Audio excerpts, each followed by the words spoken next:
Ya, oke. Saya pause. Oke. Assalamualaikum warahmatullahi wabarakatuh. Selamat pagi semuanya. Selamat sore untuk Mas Ricky Herliansyah di UK. Selamat pagi mungkin, Mas. Selamat pagi, Mas. Selamat pagi.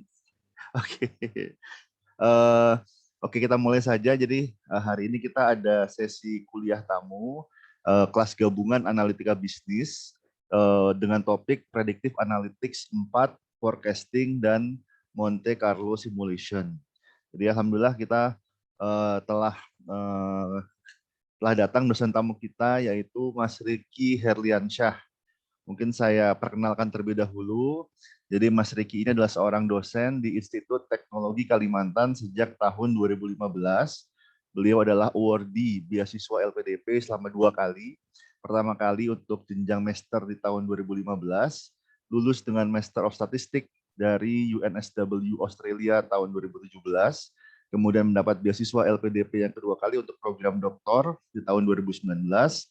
Saat ini sedang menjalani program PhD in Statistics at University of Edinburgh, UK, sejak tahun 2019 dan sekarang menjadi seorang PhD candidate ya Mas. Jadi tinggal mungkin menunggu disertasinya ya. Amin. Amin, moga-moga lancar semuanya. Terus Mas Rizky ini juga banyak mempublis di berbagai international jurnal dengan berbagai topik terkait aplikasi statistik. Jadi sangat sesuai dengan topik kita di bidang analitika bisnis, skilled in data analysis, terutama dengan R dan C++. Dan terakhir Mas Rizky ini juga President of PPI, Perhimpunan Pelajar Indonesia Edinburgh 2020-2021. Mungkin itu singkat terkait dengan pembicara kita kali ini. Mungkin tanpa berpanjang lebar kita persilahkan Mas Ricky untuk memberikan kuliah tamu hari ini. Silahkan Mas Ricky. Ya, terima kasih Pak Imam. Assalamualaikum warahmatullahi wabarakatuh. Waalaikumsalam. Selamat pagi ya. Jadi tempat saya subuh Pak. Selamat pagi, masih subuh. Di jam 3 subuh. Jadi karena sudah diperkenalkan, jadi saya mohon izin tidak memperkenalkan diri lagi dan tidak panjang lebar gitu ya. Saya izin berbagi sedikit gitu, pengetahuan yang pernah saya dapat tentang forecasting dan simulasi Monte Carlo. Gitu. Jadi mungkin kalau misalkan ada hal yang saya sampaikan kurang berkenan atau mungkin ada yang kurang tepat gitu, mohon dikoreksi gitu. Jadi saya juga masih belajar gitu ya. Saya izin sharing screen saya. Saya belum bisa sharing screen, Pak. Sudah Mas Ricky. Oke, siap. Ini sudah bisa. Sudah kelihatan, Pak, screen saya? Ya, Sudah. Oke. Jadi kalau saya waktu S2 forecasting sendiri itu biasanya satu mata kuliah satu semester gitu. Nah, ini saya diminta untuk mengisi 2,5 jam gitu untuk belajar predictive analysis. Jadi mudah-mudahan bisa kerangkum semua gitu. Mungkin saya tidak akan membahas dari dasar gitu ya tentang apa itu modelnya, apa dasar-dasar yang dari forecasting-nya. Tapi saya di sini coba untuk memperkenalkan secara general gitu ya.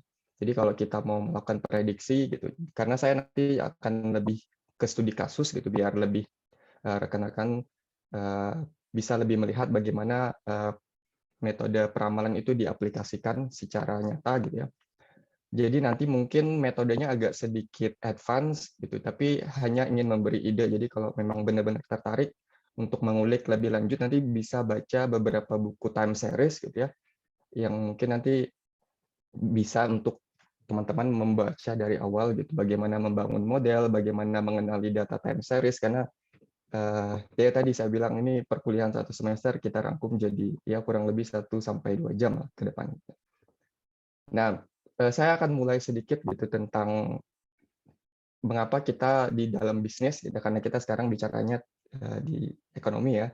Jadi kenapa bisnis itu perlu sebuah peramalan gitu ya. Jadi kalau di sini saya membahasnya lebih ke demand gitu ya, permintaan gitu. Jadi kenapa sebuah bisnis itu perlu memprediksi demand ya dari produknya itu untuk beberapa periode ke depan gitu ya.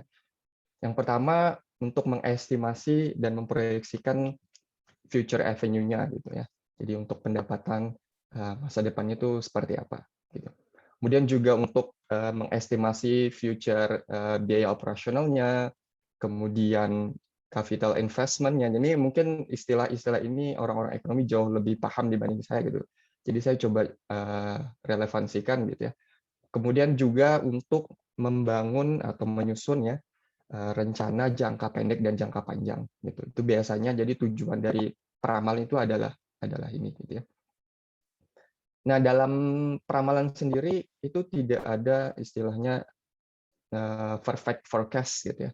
Jadi yang kalau kita biasanya dalam melakukan peramalan itu justru tidak untuk mendapatkan seberapa akurat peramalannya untuk point to point-nya gitu ya. Jadi biasanya kalau kayak apalagi kayak data yang berupa harian kayak stok gitu ya, itu nggak mungkin kita bisa mendapatkan akurasi yang sangat tepat sekali dengan hasil peramalannya karena memang tujuan kita biasanya meramalkan kalau untuk semacam stok itu cuman meramalkan trennya gitu. Kita hanya perlu melihat trennya gitu. Ini harganya naik terus sampai kapan gitu.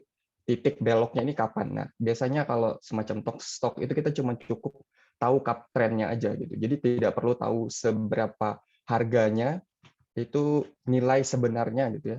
Itu tidak terlalu penting gitu ya. Jadi ada beberapa memang peramalan yang mungkin akurasinya sangat ini ya, khususnya kalau klasifikasi itu sangat penting untuk nilai akurasinya. Tapi kalau peramalan yang sifatnya nilai kontinu gitu, artinya datanya itu berupa angka gitu, bukan kategori yang kita ingin prediksi gitu, biasanya kita cukup mencari confidence intervalnya gitu ya. Seberapa akurat kita bisa. Biasanya kan kita kalau dalam statistik pakainya 95% ya. Kita yakin 95% hasil prediksi kita tuh berada di rentang ini. Nah, biasanya kita menggunakan batas atas, batas bawah itu sebagai tolak ukur bahwa hasil peramalan kita itu berada dalam rentang yang aman itu di sini gitu ya. Jadi masih harus bisa mentoleransi error dalam melakukan peramalan itu. Nah, hal ini karena kalau dalam peramalan itu asumsinya khususnya ini karena kita banyak nanti bicara tentang runtun waktu ya, time series. Itu kita ketika melakukan peramalan time series, kita asumsinya bahwa demografi, makroekonomik itu konstan selama periode peramalan kita. Jadi semuanya itu berjalan tetap gitu ya. Jadi tidak ada perubahan. Sedangkan gitu ya, sebagaimana kita tahu demografi, makroekonomi, gitu ya, imigrasi dan interest rate itu berubah setiap saat gitu ya kan ya. Jadi makanya agak susah gitu untuk mendapatkan perfect forecast apalagi kalau pakai time series gitu. Kemudian kebutuhan customer yang juga berubah gitu ya. Misalkan di sini contohnya pakai solar PV gitu ya. Kalau di Indonesia mungkin dulu yang tadinya belum ada Gojek gitu ya kan. Sekarang sudah ada Gojek. Yang dulu pakai mobile phone mungkin yang pakai pulsa sekarang udah nggak pakai pulsa gitu. Untuk nelpon gitu sudah SMS sudah nggak pakai SMS lagi, kita sekarang udah pakai WhatsApp. Nah, ini kan adanya perubahan kebutuhan customer gitu ya kan. Nah, kemudian juga teknologi gitu. Mungkin kalau dulu nggak kebayang gitu kuliah dari UK begini gitu ya, virtual gitu. Kalau sekarang udah kayak menjadi hal yang lazim, hal yang lumrah gitu ya kan. Jadi karena ada juga perubahan teknologi. Mungkin beberapa tahun ke depan akan ada perubahan lagi gitu ya. Jadi sangat cepat sekali gitu untuk perubahan-perubahan. Dan kemudian juga awareness ya, kemudian perubahan dalam customer behavior gitu, itu juga adalah hal-hal yang kita tidak bisa prediksi gitu, sehingga makanya tidak ada peramalan yang sempurna. Gitu. Jadi kalau peramalan itu biasanya ada dua gitu ya, mau jangka pendek apa jangka panjang. Nah, untuk yang jangka pendek itu biasanya dan tergantung dari periode data yang kita punya. Kalau datanya harian gitu ya, datanya mingguan gitu, itu biasanya periode peramalan itu jangka pendek gitu. Karena kita meramalkan ya paling 1 tahun. Itu pun udah jauh banget. Kalau harian datanya ngeramalin 1 tahun itu berarti kita meramalkan sekitar 300 periode ke depan. Itu udah jauh banget kita ngeramalkannya, gitu ya. Jadi biasanya harian paling 1 bulan, bahkan 1 minggu gitu kan ya. Nah, kalau dia mingguan itu juga masih periodenya masih short term ya, karena biasanya untuk short term itu dia kurang dari 2 tahun gitu yang kita ramalkan. Kalau dia datanya bulanan atau catur bulan gitu atau bahkan tahunan, nah itu biasanya kita meramalkannya itu untuk jangka panjang gitu. Jadi misalkan mungkin seperti APBN kalau mudahnya gitu ya, atau inflasi yang kita hitung, kita agregat untuk tahunan gitu, kita ramalkan misalkan 5 tahun ke depan. Itu jangka panjang. Tapi inflasi misalkan juga bisa, kalau yang kita ambil inflasinya misal bulanan, itu bisa kita ramalkan untuk jangka pendeknya, misal dalam tahun ini inflasinya berapa gitu ya kan ya. Nah, ini forecast horizons ya. Nah, kemudian juga yang penting gitu ya dalam meramalkan itu kita perlu tahu drivers-nya apa gitu. Jadi yang menjadi faktor key faktor dari variabel yang ingin kita ramalkan itu apa gitu. Misalkan saya sini ambil contoh adalah demand lagi gitu ya. Jadi ada 2 gitu ya. Kalau yang pertama misal kita berdasarkan time trending forecasting-nya. Jadi kita mempertimbangkan misalkan konsumsi periode sebelumnya, trennya, kemudian apakah ada musimannya gitu ya, indikasi musimannya. Nah, ini kalau kita menggunakan time series. Kalau kita menggunakan econometric forecasting methods, maka inputnya itu biasanya adalah macroeconomic variable, misal seperti GDP, gitu ya, atau income ya, atau interest rate. Ini adalah drivers of demand gitu ya. Kalau dalam econometric forecasting. Jadi kalau harga itu termasuk relative price, kalau cuaca itu misal ada humidity, temperature. Jadi misalkan kalau mungkin yang paling sederhana itu kalau teman-teman di handphonenya gitu ya punya prediksi cuaca gitu pasti ada ya kalau di depan. Kalau di sini kita sangat bergantung sekali sama prediksi cuaca karena kalau mau bikin acara kita lihat dulu prediksi cuacanya gimana supaya nanti nggak hujan gitu pas bikin acara. Nah itu kan untuk memprediksi cuaca 1 minggu ke depan itu kan ada driversnya gitu. Nah itu biasanya pakai humidity, temperature gitu ya. Baru nanti diprediksi berapa persentasenya akan hujan di beberapa hari kemudian gitu ya. Dan beberapa drivers yang lain gitu ya. Nah jadi ada beberapa metode untuk quantitative modeling ya untuk melakukan peramalan itu. Yang pertama ada namanya black box approach. Ini biasanya untuk jangka pendek forecasting itu trend exploration, smoothing ya, atau box Jenkins atau yang biasa kita kenal kalau box Jenkins ini ARIMA ya. Analisis runtun waktu itu biasanya kita pakainya box Jenkins itu paling dasar, maksudnya yang common ya, yang umum dipakai dalam runtun waktu. Kemudian ada juga tapi econometric modeling. Jadi biasanya kalau econometric modeling itu biasanya untuk jangka panjang forecasting gitu ya. Jadi kita nanti bisa memprediksi atau melakukan ekstrapolasi dari input yang kita punya ya untuk memprediksi dari variabel output atau variabel respon yang ingin kita ramalkan beberapa periode ke depan. Gitu. Ada end use modeling ya kita nggak akan bahas ini gitu ya. Jadi hari ini saya akan coba untuk sharing sedikit tentang kombinasi dari black box dan juga econometric modeling. Jadi kita bisa ramalkan untuk jangka pendek, tapi juga bisa kita ramalkan untuk jangka panjang kalau kita ini mau, gitu ya. Dan ya nanti kita akan coba lihat bagaimana penerapannya dalam beberapa kasus, gitu ya. Nah, yang paling penting juga post forecasting gitu. Nanti kalau sudah dapat sudah dapat modelnya nih, mau kita apakan sebenarnya hasil forecasting-nya gitu. Biasanya kalau dalam beberapa yang saya pelajari gitu ya, dalam beberapa report gitu, dalam salah satu tugas saya bisnis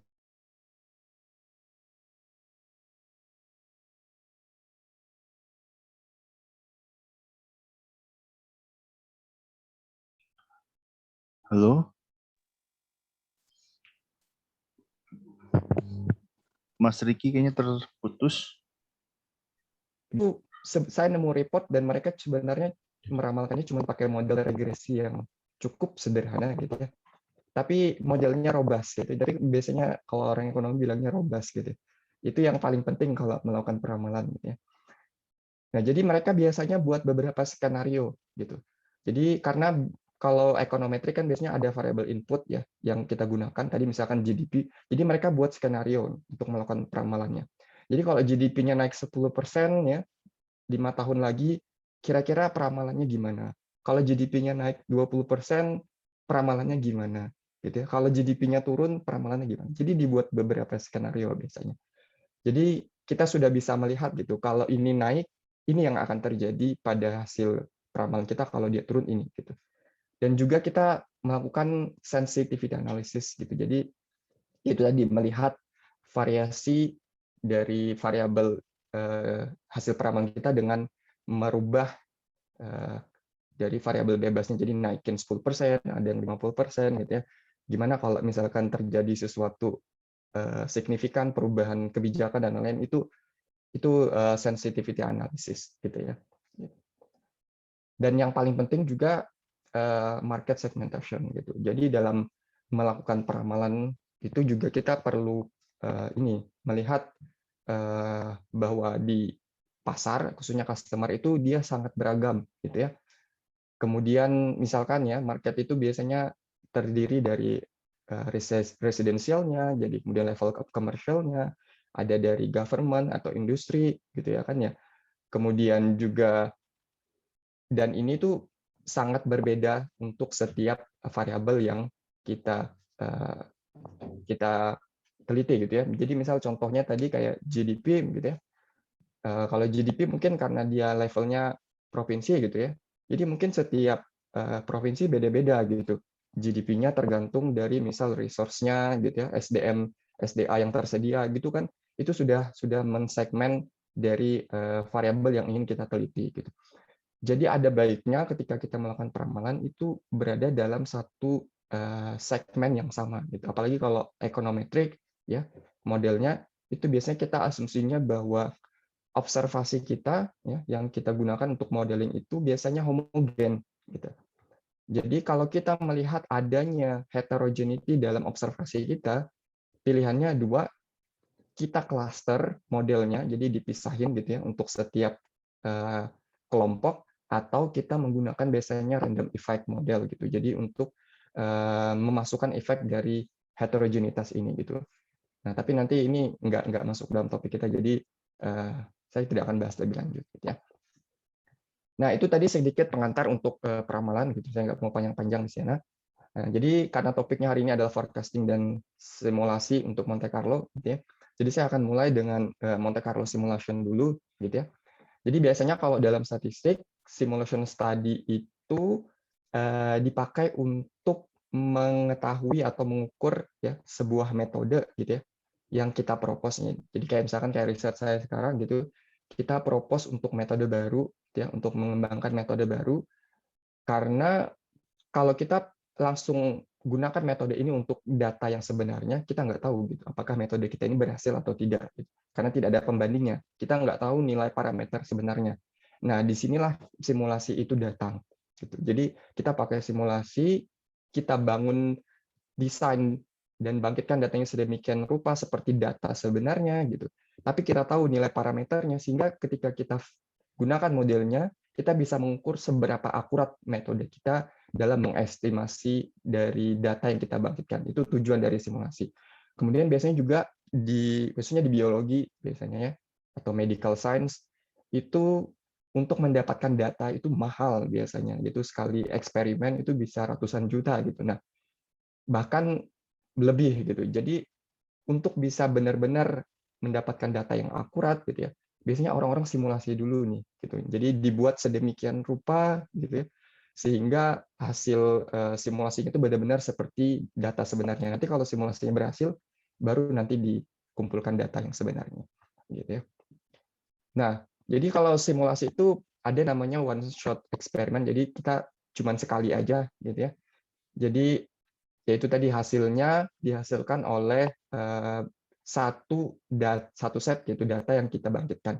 Jadi ini karena kita bicaranya juga R ya, jadi ini komennya di R. Jadi misalkan contohnya kalau di R itu, kalau kita ingin mensimulasikan atau membangkitkan data dari distribusi normal, kita pakainya R norm, gitu ya.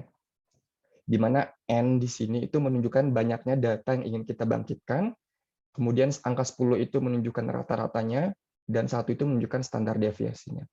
Artinya saya ingin membangkitkan sebuah variabel acak dari distribusi normal dengan rata-rata 10 dan standar deviasinya ini adalah 1, gitu ya. Nah, setelah saya bangkitkan datanya, kemudian saya cari hitung rata-ratanya gitu. Dan ternyata saya dapat rata-ratanya itu adalah 9,93 gitu ya. Sedangkan mu kita ini harusnya sama dengan mu kita ini sama dengan 10. Jadi ya tidak begitu jauh dari apa yang kita bangkitkan gitu ya. Jadi ini fungsi untuk kalau kita mau buat one shot eksperimen. Jadi Monte Carlo Simulation Study itu sendiri gitu ya, adalah sebenarnya kumpulan dari one shot eksperimen. Jadi kita mengulang one shot eksperimen ini sebanyak R kali gitu ya.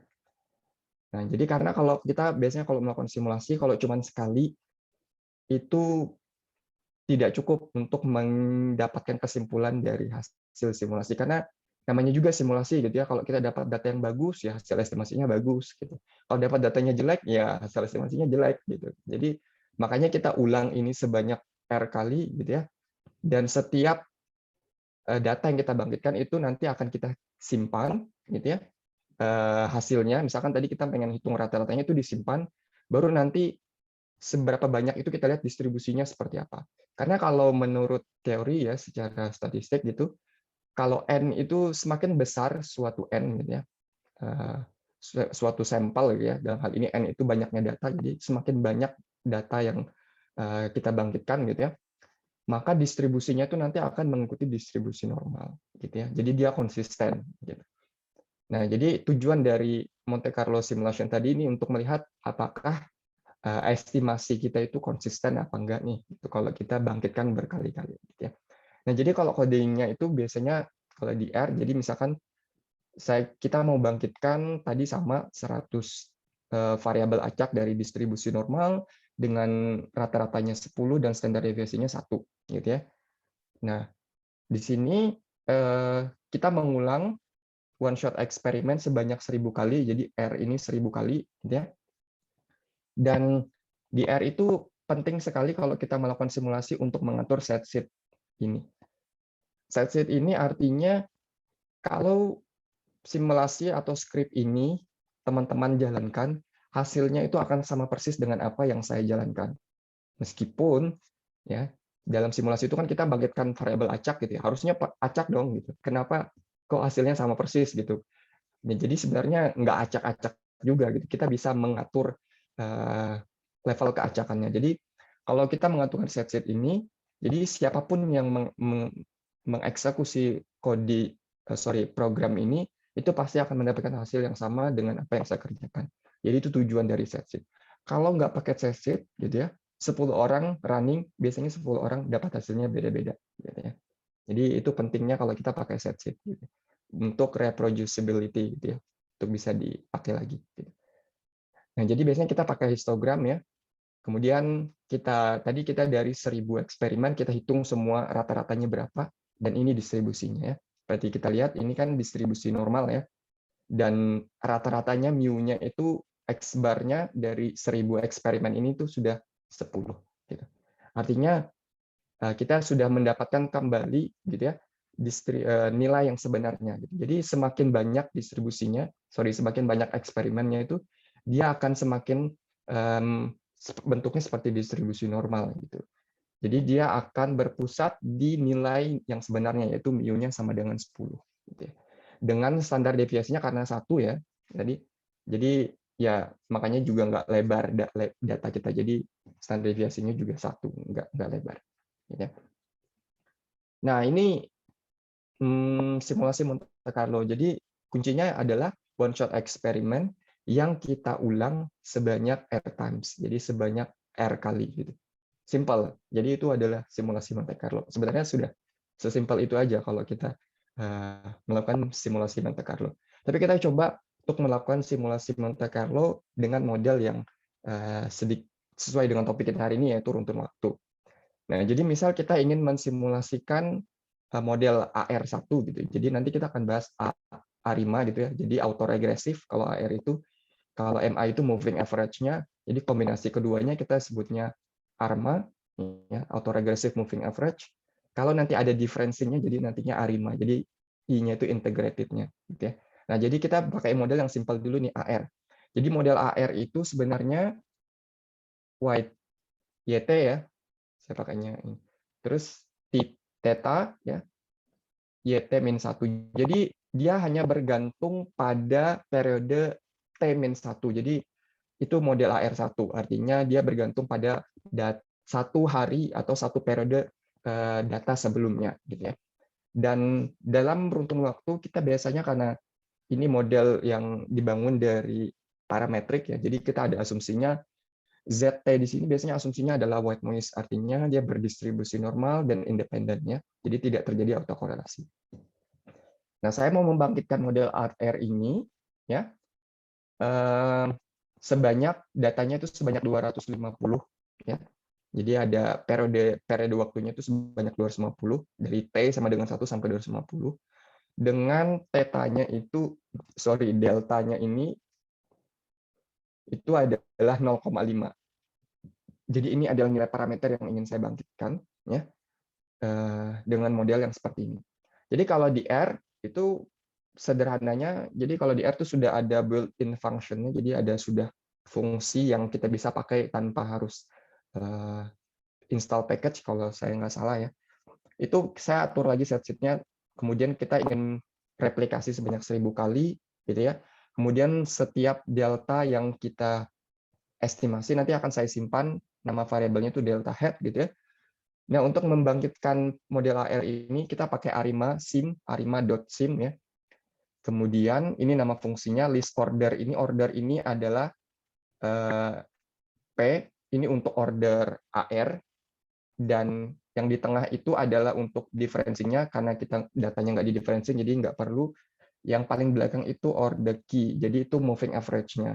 Jadi karena kita cuma pengen simulasi AR1, makanya di sini cuma 1 gitu ya. Jadi P-nya doang yang kita isi, jadi AR1, yang lainnya 0. Gitu ya. Dengan variabel AR-nya itu 0,5, jadi 0,5 ini itu adalah deltanya. Gitu. Dan N ini menunjukkan banyaknya sampel yang ingin saya bangun. Gitu ya. Nah, kemudian saya akan fit ya, akan saya gunakan ya data ini untuk model ARIMA, untuk model AR1 gitu. Jadi datanya kita bangkitkan dari AR1, kita fit lagi ke AR1 gitu, dan kita nanti pengen tahu nilai deltanya berapa sih gitu ya. Nah, untuk bisa melakukan peramalan atau memprediksi ya fit model dari data ini, kita tinggal gunakan fungsi ARIMA ya. Ordernya sama ya.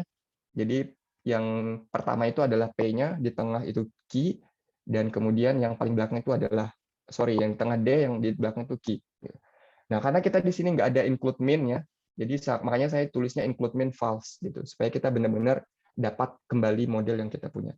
Jadi kalau misalkan saya kasih misal YT sama dengan mu plus delta YT min 1. Nah, maka di sini include min-nya adalah true. Jadi min-nya itu adalah mu ini. Tapi karena saya nggak pakai, jadi include dot min-nya saya setting false. Dan saya ambil fit coefficient-nya karena cuma ada satu koefisien, jadi saya simpan di delta head. Ya. Dan setelah 1000 eksperimen, kita ulang ini terus, ulang-ulang, ternyata kita dapat deltanya itu 0,501. Ya, seperti yang kita harapkan ya. Kalau kita repeat simulasinya, kita harusnya dapat distribusi normal dan kita dapatkan kembali nilai yang sebenarnya. Jadi kalau digambarkan distribusinya gini, gitu ya. Jadi kenapa kita melakukan Monte Carlo simulation? Karena kalau kita misalkan ya, kalau kita cuma sekali, ternyata kita dapatnya di sini, gitu ya. Sorry.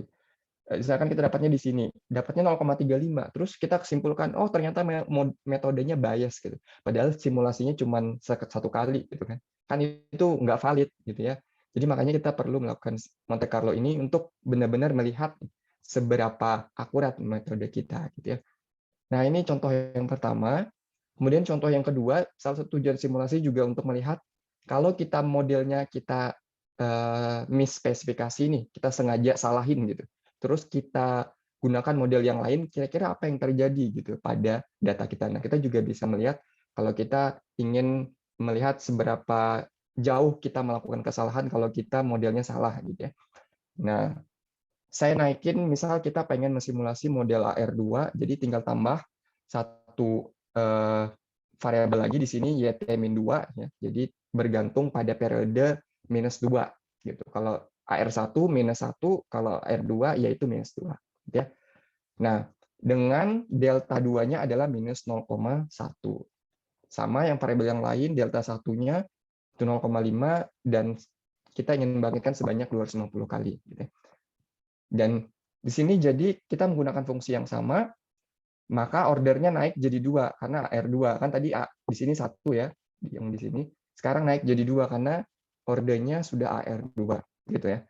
Karena dia ada 2, maka parameternya di sini jadi ada 2. Tadi AR-nya cuma 1, sekarang AR-nya jadi 2. Jadi 0,5 untuk delta 1, minus 0,1 untuk delta 2-nya gitu ya. Cuman itu yang berubah ininya. Kemudian kita misalkan ingin fit, ternyata kita salah membaca datanya, yang kita fit adalah AR1, makanya di sini saya tulis AR1, ya kan ya. Karena kita pengen lihat nih kalau kita salah apa yang terjadi gitu ke estimasi kita gitu ya. Nah, setelah kita refit ini sebanyak 1000 kali gitu ya, ternyata kita dapat delta bar-nya rata-rata dari eksperimen kita tuh 0,456 gitu. Jadi ada bias udah nih.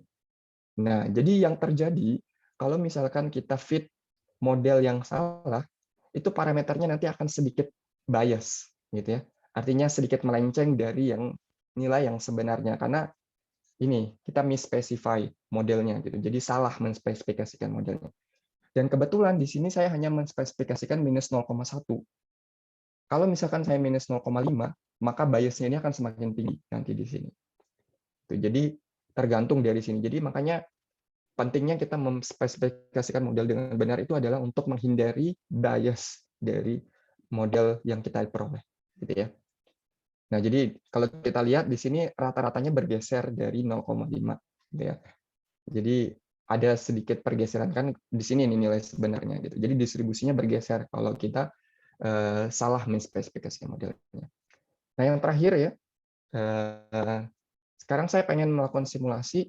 Nah, ini kombinasi dari time series tadi dengan ekonometri gitu. Gimana caranya kalau kita mau membuat sebuah model kombinasi dari time series dan ekonometri gitu ya. Jadi misalkan saya mau membangkitkan model AR1 plus ini explanatory variable, katakan ini adalah makroeconomic variabelnya gitu ya. Karena di sini saya cuma pakai XT biasa gitu ya. Jadi saya nggak sebut ini apa. Jadi ini macroeconomic variable XT gitu. Di mana model kita itu YT plus 0,5, ini AR1 minus dari 0,6 dari si makroekonomik ini. Di mana makroekonomik ini misal dia distribusinya normal dengan rata-rata 10 dan standar deviasinya 5. Oke, gimana caranya kalau kita pengen simulasi seperti ini? Jadi sama, pertama kita bangkitkan dulu model AR1-nya, itu UT ini adalah model AR1-nya, ya. Saya bangkitkan menggunakan kode yang pertama kali kita gunakan. Kemudian saya bangkitkan nilai makroeconomic variabelnya, ya. Jadi menggunakan fungsi rnorm tadi. Kemudian baru kita bentuk nilai YT-nya yaitu UT minus 0,6 kali XP, ya kan, sesuai dengan model yang kita punya. Gimana caranya kalau kita mau masukin makroeconomic variable ke ARIMA gitu. Ya, jadi gampangnya kita menggunakan fungsi yang sama tadi ARIMA, ordernya sama, cuman di sini kita namanya xreg. Jadi ini nilai variabel x regression yang ingin kita masukkan. Jadi ini makroekonomiknya itu ditaruh di sini. Kalau kita mau meramalkan runtun waktu menggunakan makroekonomik. Nah, jadi XT di sini ya, ini adalah makroekonomik tadi yang saya ini ya. Nah, karena sekarang ada dua parameter yang mau kita amati yaitu delta dan juga beta di sini ya. Minus 0,6 ini betanya gitu. Jadi saya simpan delta head-nya, ada delta head di sini. Jadi setiap eksperimen ini saya simpan karena kita mau amati berapa nilainya. Jadi kita ulang 1000 kali dan hasilnya ini. Ya. Dan betanya tepat seperti yang kita peroleh gitu ya, minus 0,6, sorry ini harusnya minus 0,6. Kemudian deltanya adalah 0,4995 gitu ya. Jadi kalau kita lihat distribusinya adalah seperti ini. Gitu ya. Nah, jadi sudah seperti sesuai dengan yang kita harapkan gitu. Nah, gimana kalau kita misalkan pengen ini saya tambahin lagi deh ini, tapi ini tujuannya adalah kita untuk peramalan. Gimana kalau kita mau meramalkan supaya nanti nggak bingung di bagian yang studi kasusnya, gitu ya. Nah, saya akan berikan contoh untuk simulasi aja dulu. Bagaimana kalau kita mau meramalkan di R, ya, pakai model misal ARMA 1, ya, terus plus menggunakan macroeconomic variable. Jadi kalau ARMA 1 itu dia bergantung pada AR1 yaitu YT-1 plus error T-1. Jadi ini adalah errornya atau moving average. JT-1 itu adalah errornya. Jadi dia bergantung pada error yang sebelumnya gitu ya. Dan ini adalah macroeconomic variable-nya ya. Nah, sekarang gimana kalau kita ingin mensimulasi ini? Jadi yang pertama kita bangkitkan ARMA-nya dulu. Jadi ARMA itu berarti ini P-nya, ini Q-nya. Berarti di sini ordernya sudah berubah. Jadi P-nya 1, Q-nya 1, yang di tengah tetap 0 karena tidak ada differencing. Ini AR-nya 0,5 dan ini MA-nya minus 0,5. Ya. Nah, kemudian kita bangkitkan sebanyak 250 kali.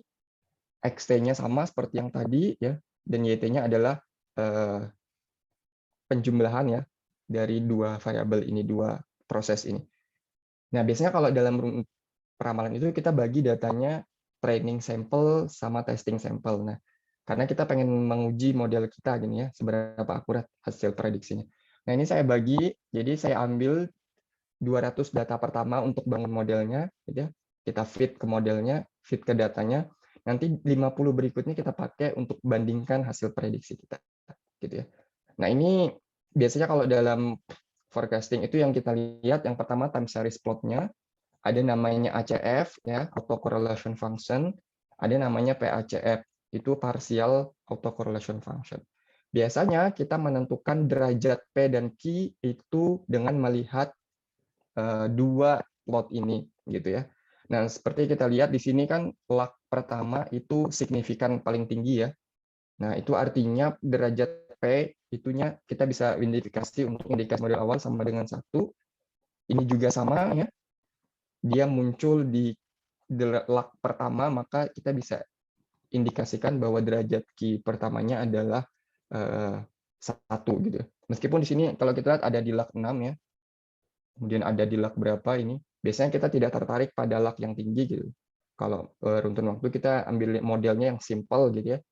Jadi karena model kita juga tahu model kita ARMA 11 ya kan ya. Meskipun dia keluar di beberapa lag gitu. Dan tanpa differencing ya, karena ini sudah stasioner, salah satu asumsi time series juga stasioner gitu ya. Artinya dia bergerak di sepanjang rata-ratanya begini ya. Jadi kita nggak perlu differencing gitu. Nah, jadi memang kalau untuk di praktis ya dalam prakteknya gitu nggak gampang untuk menentukan P dan Q itu karena data kita tuh lebih complicated dari yang kita bayangkan gitu. Jadi biasanya untuk awal itu kita cuman ngira-ngira dulu nih nilai P-nya berapa, Q-nya berapa, baru ntar dicoba-coba untuk mencari model yang paling tepat ya. Kita fit lagi pakai fungsi 5 ya, di mana extragration-nya kita taruh di xtrain ya. Ini tadi karena kita pakai data yang training, ini ordernya adalah untuk P1, Q1, kita pakai metodenya maximum likelihood, ya, karena lebih robust ketimbang least square gitu. Juga kita nggak mau masukin min, jadi include min-nya false. Nah kalau dilihat hasil ya, jadi ada R1 ini adalah untuk yang delta, MA1 ini untuk yang tetanya, ya. Extract ini adalah untuk si variable regresinya. Nah, kalau kita ingin menguji apakah variabel-variabel ini atau derajat-derajat ini dan variabel regresi yang kita masukkan itu signifikan atau enggak, ini tinggal dibagi standar error sama parameternya ini dibagi. Terus dibandingkan, kita biasanya asumsikannya adalah distribusinya normal, jadi dibandingkan sama kalau dia kuartil dari distribusi normal itu 95% itu 1,96 kalau dia dua pihak. Jadi dibandingkan aja sama ini. Kalau dia lebih dari ini nilainya absolutnya ya, nilai absolutnya, maka variabel kita itu signifikan. Artinya derajat P yang kita masukkan itu berarti ya signifikan. Jadi berarti harus dimasukin dalam model. Dan ini kalau kita bagi semua nilainya lebih dari 2 semua, artinya variabel ini memang harus di-include. Gitu. Artinya memang penting untuk kita membangun prediksi nantinya. Gitu ya. Nah, di sini juga ada informasi AIC-nya. Ini biasanya nanti kalau misalkan kita punya 5 model, kita pilih AIC-nya yang paling kecil. Kemudian di sini juga ada sigma square. Ini itu adalah karena ZT distribusi normal 0,1 ya. Nah, sigma square itu adalah si standar deviasinya ini. Ya.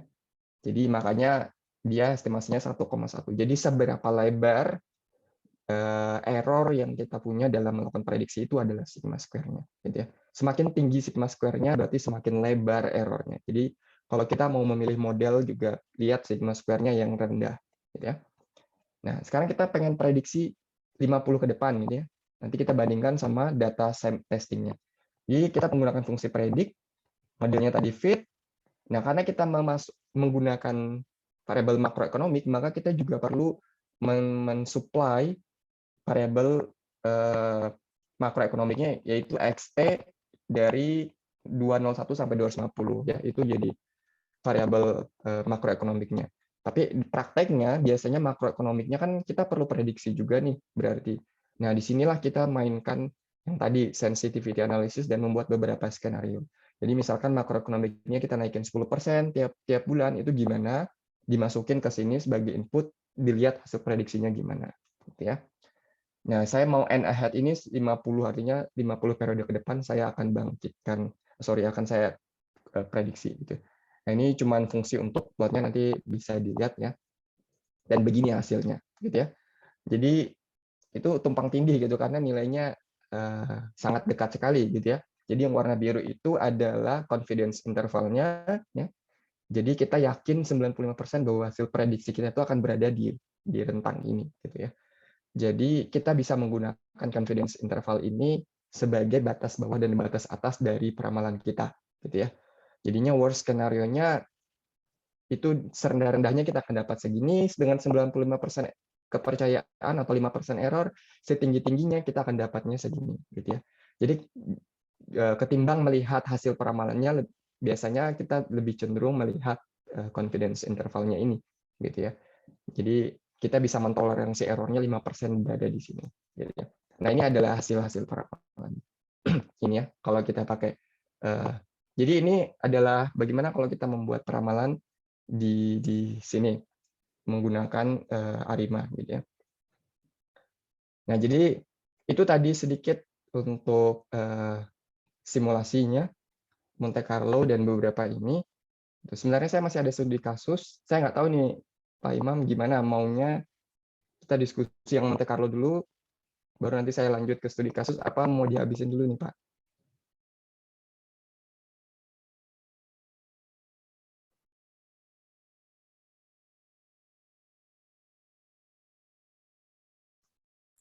Halo?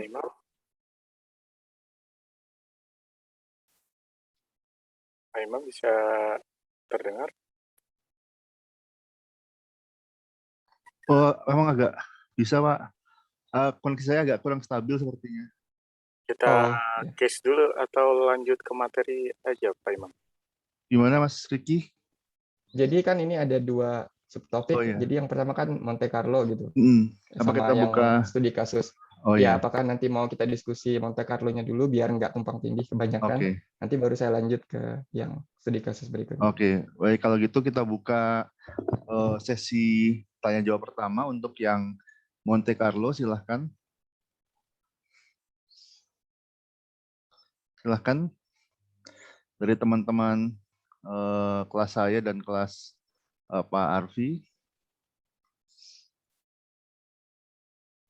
Ini kosakata yang menarik dari Pak Riki ini yang bisa saya pinjam nanti membangkitkan ya Pak Riki. Membangkitkan. Ini kalau di bahasa Ya, Inggrisnya tuh apa tuh membangkitkan Pak Riki? biasanya generating. Generating. Oh ya, generating Ya, ya, membangkitkan. Oke. Silakan membangkitkan data. membangkitkan data ya. Silakan yang mau bertanya dari kelas saya dan Pak Imam bisa dibangkitkan ya, biar bergerak. Silakan. Atau tulis di chatbox juga boleh ya, Ya, Pak? boleh. Kalau misalnya ada pertanyaan, silakan dituliskan di chat box, nanti akan saya bacakan.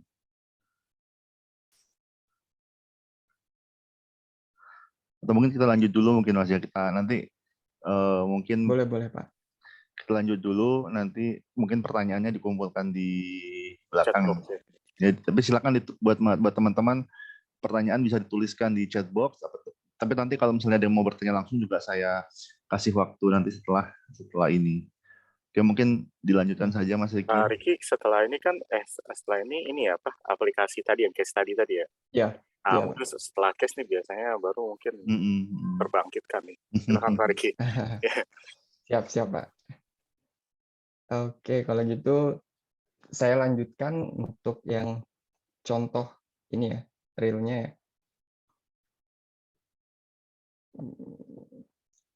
Nah, jadi di sini saya ngambil contoh kasus ya. Kebetulan ini juga salah satu contoh kasus yang cukup terkenal kalau di bukunya Cryer and Chen ya, time series analysis, itu adalah kita pengen melihat ya impact dari teroris ya 9/11 attacks ya, terrorist attack dan krisis global financial crisis ya, krisis finansial global itu terhadap US airline travel. Di sini sengaja saya saya cuman cut datanya sampai 2017 gitu ya. Karena saya nggak mau masukin terlalu banyak, kalau saya ambil sampai data terbaru, saya harus masukin untuk yang COVID lagi gitu ya. Jadi nanti untuk yang COVID, silahkan nanti bisa dicoba gitu ya. Gimana efek dari COVID ya terhadap misal airline di Indonesia gitu ya. Kalau datanya bagus gitu ya, kita bisa kumpulkan datanya yang domestik aja.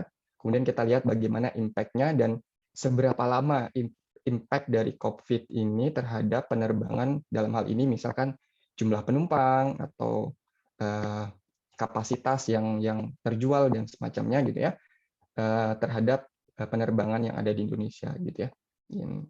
Di sini nanti kita akan melihat bagaimana impact itu akan bertahan gitu ya, dan akan terus mempengaruhi tren dari data yang kita ingin prediksi gitu ya.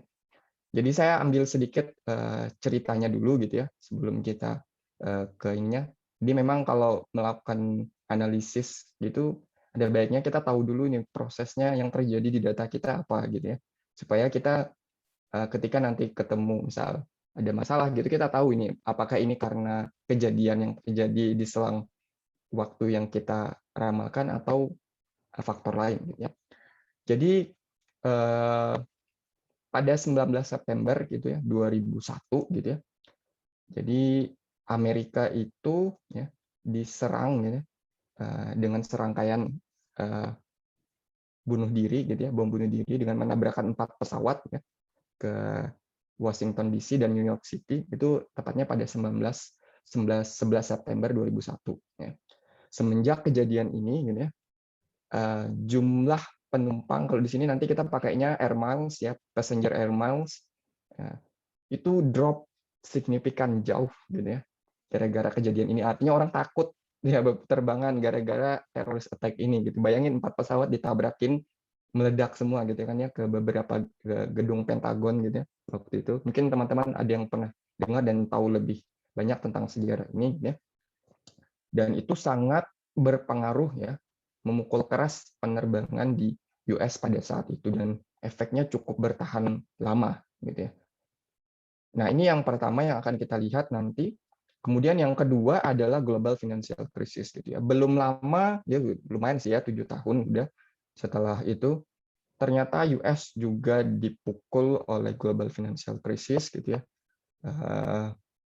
Banyak sekali yang terjadi di sini. Sebenarnya prosesnya ini panjang ya, nggak cuma pada September 2008, jadi hampir sepanjang 2008 itu kalau saya baca sejarahnya gitu ya, yang pinjaman-pinjaman, kemudian beberapa depositor yang menarik uangnya, kemudian harga rumah yang turun, harga emas yang meroket naik gitu. Pokoknya nilai kurs dolar yang melemah, pokoknya banyak sekali kejadian-kejadian yang terjadi pada ini, karena Amerika adalah sumber memang kekuatan dari finansial di dunia itu, jadi impact-nya kemana-mana gitu. Tapi di sini kita nggak akan melihat impact-nya keluar gitu. Jadi kita cukup pengen melihat impact-nya terhadap US Airline lagi gitu.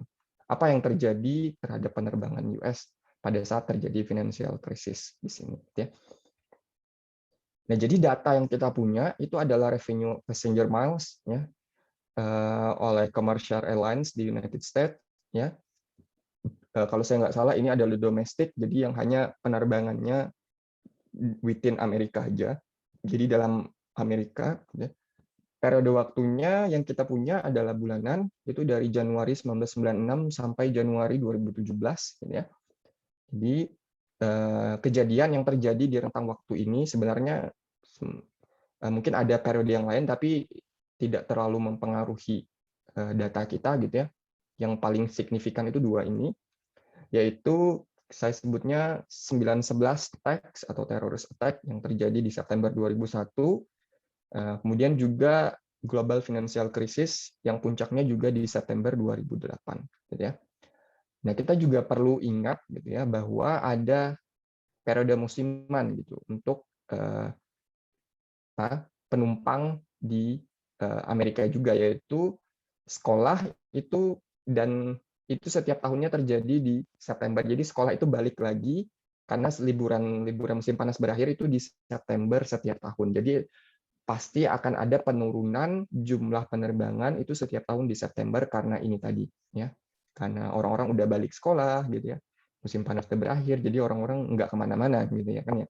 Jadi ini juga perlu kita lihat gitu ketika melakukan peramalan gitu. Apakah nanti ada pola musiman ini terlihat di data kita atau tidak gitu ya.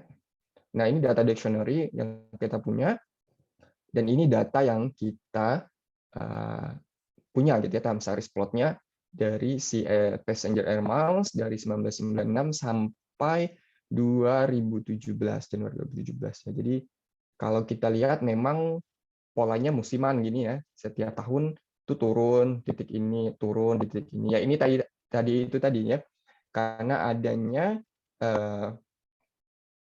berakhirnya sekolah ya pada setiap September setiap tahunnya gitu, dan karena musim panas berakhir jadi pasti selalu ada penurunan jumlah penumpang. Jadi sudah di-expect gitu ya, ini akan terjadi. Nah, tapi ya kalau kita lihat di sini itu ada dua titik gitu ya, dua fenomena yang terjadi, yaitu terrorist attack dan GFC, dan kita lihat nih dari sini dia drop ke sini gitu ya.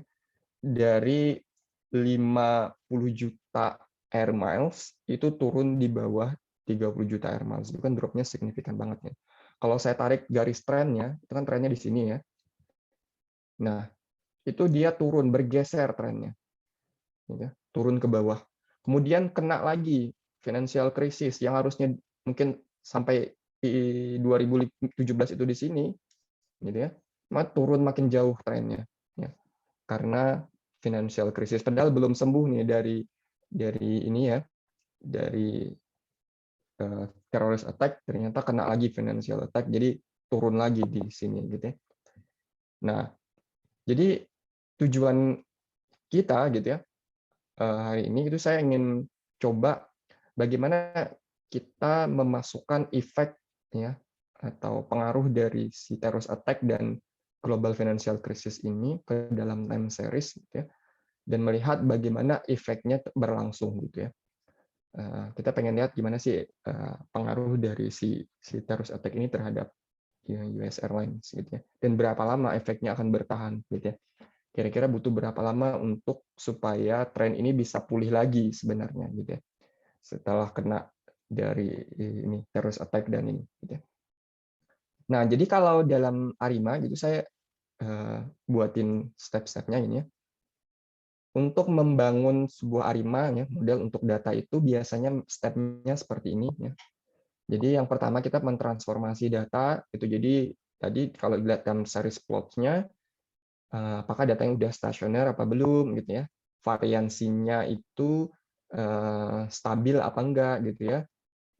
Sehingga nanti kalau transformasi data ini untuk melihat variansinya stabil apa enggak. Jadi biasanya kalau data yang dalam jumlah besar kayak puluhan juta begini, biasanya kita pakainya log gitu ya, karena lebih distribusinya biasanya lebih sederhana gitu ya, karena dia mengikuti distribusi normal dan skalanya juga nggak terlalu besar gitu. Karena nanti kalau kita pakai model yang datanya sebenarnya begini gitu ya, ketika kita fit model yang akan kita gunakan nanti biasanya akan ada masalah dalam mencari nilai sebenarnya estimasi parameternya gitu. Jadi langkah lebih baiknya biasanya kalau untuk data-data begini kita pakainya distribusinya log. Ini biasanya juga untuk menstabilisasi varians. Nah, dalam analisis runtun waktu itu ada juga dikenal namanya differencing, ya. Pembeda kalau bahasa Indonesianya gitu. Tapi lebih commonnya sih biasanya dalam buku terjemahan pun juga differencing gitu ya. Nah, ini tadi yang derajat kalau ARIMA itu kan modelnya P, D, Q ya. Jadi D-nya ini yang differencing. Kita mau differencing berapa kali gitu ya. Jadi differencing itu kalau misalkan satu kali sebenarnya kita YT kita kurang dengan data satu periode sebelumnya. Ini differencing. Gitu. Jadi sebenarnya kita mengurangkan datanya, mencari pembeda gitu ya antara periode sekarang dengan periode sebelumnya, itu differencing. Kalau ini D-nya satu kali. Gitu ya. Nah, kalau kita melihat data kita tidak stasioner gitu ya, maka kita perlu melakukan differencing karena asumsi dari model untuk waktu itu adalah datanya harus stasioner.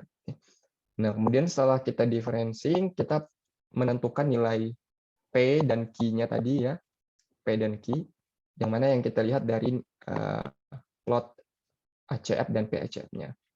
Kemudian setelah kita tahu nilai P dan Q-nya, kita fit modelnya. Kemudian step selanjutnya adalah kita memeriksa residualnya, plot gitu ya. Jadi residual diagnostic checking kalau di sini. Karena kalau dalam runtun waktu itu asumsinya juga residualnya adalah white noise, artinya distribusinya normal, tidak terjadi autokorelasi gitu ya. Nah, itu yang paling penting juga untuk menghasilkan hasil peramalan yang robust. Dan step terakhir kita ulangi lagi step di atas kalau dirasa kita perlu meningkatkan atau mengimprove dari model yang kita peroleh. Ya. Tapi dalam praktisnya sebenarnya step ini cuma guidance. Dalam praktisnya tidak harus ngikutin step ini secara kaku gitu ya. Jadi teman-teman bisa mengeksplorasi sendiri. Jadi disitulah seninya dalam menemukan model kalau untuk waktu gitu. Nah, jadi kalau kita melihat ACF-nya gitu ya. Jadi kalau model yang stasioner itu nilai ini garis-garisnya ini ya. Nilai ACF-nya ini itu dia akan berada di antara rentang garis biru kayak begini. Dia berada di rentang garis biru. Jadi dia akan secara eksponensial turun ke bawah garis biru ini. Gitu. Itu kalau model yang stasioner. Atau kalau dia bergerak begini, jadi biasanya berada di dalam sini aja. Dia nggak akan keluar. Kalau begini, ini berarti ada indikasi bahwa model data kita tuh nggak stasioner. Ya. Nah, kalau tadi kita lihat bahwa data kita itu kan ada musimannya ya, maka pertama kita akan differencing musiman dulu. Jadi D-nya itu 12. Nanti kita pakai model musiman gitu. Jadi kita differencing 12, setelah di differencing 12 kali bentuknya begini ya. Ya. Udah hilang musimannya karena kita udah differencing. Jadi udah nggak ada lagi tadi yang per 12-nya itu udah hilang, tapi ini sepertinya masih belum stasioner karena di sini masih tinggi nih nilai lag-nya gitu ya. Masih di atas garis biru ini. Jadi kita pakai differencing 2 kali di sini. Jadi setelah kita differencing 12, kita differencing lagi sekali. Makanya di sini saya sebut difference dan seasonally difference. Jadi modelnya itu Sarima ya. Ini sebenarnya udah, ini tapi nggak apa-apa, saya cuma ngasih idenya doang. Jadi Sarima ya. P, D, Q, baru nanti ada lagi untuk yang model musimannya P besar, D besar, Q besar, di sini 12 karena musiman kita adalah 12 gitu ya. Jadi seperti ini bentuknya. Nah, setelah kita differencing 2 kali, ya kan ya, seperti yang kita harapkan, luck-nya sudah berada di dalam garis biru di sini, selain yang di 12 ya, karena ini adalah musimannya ya.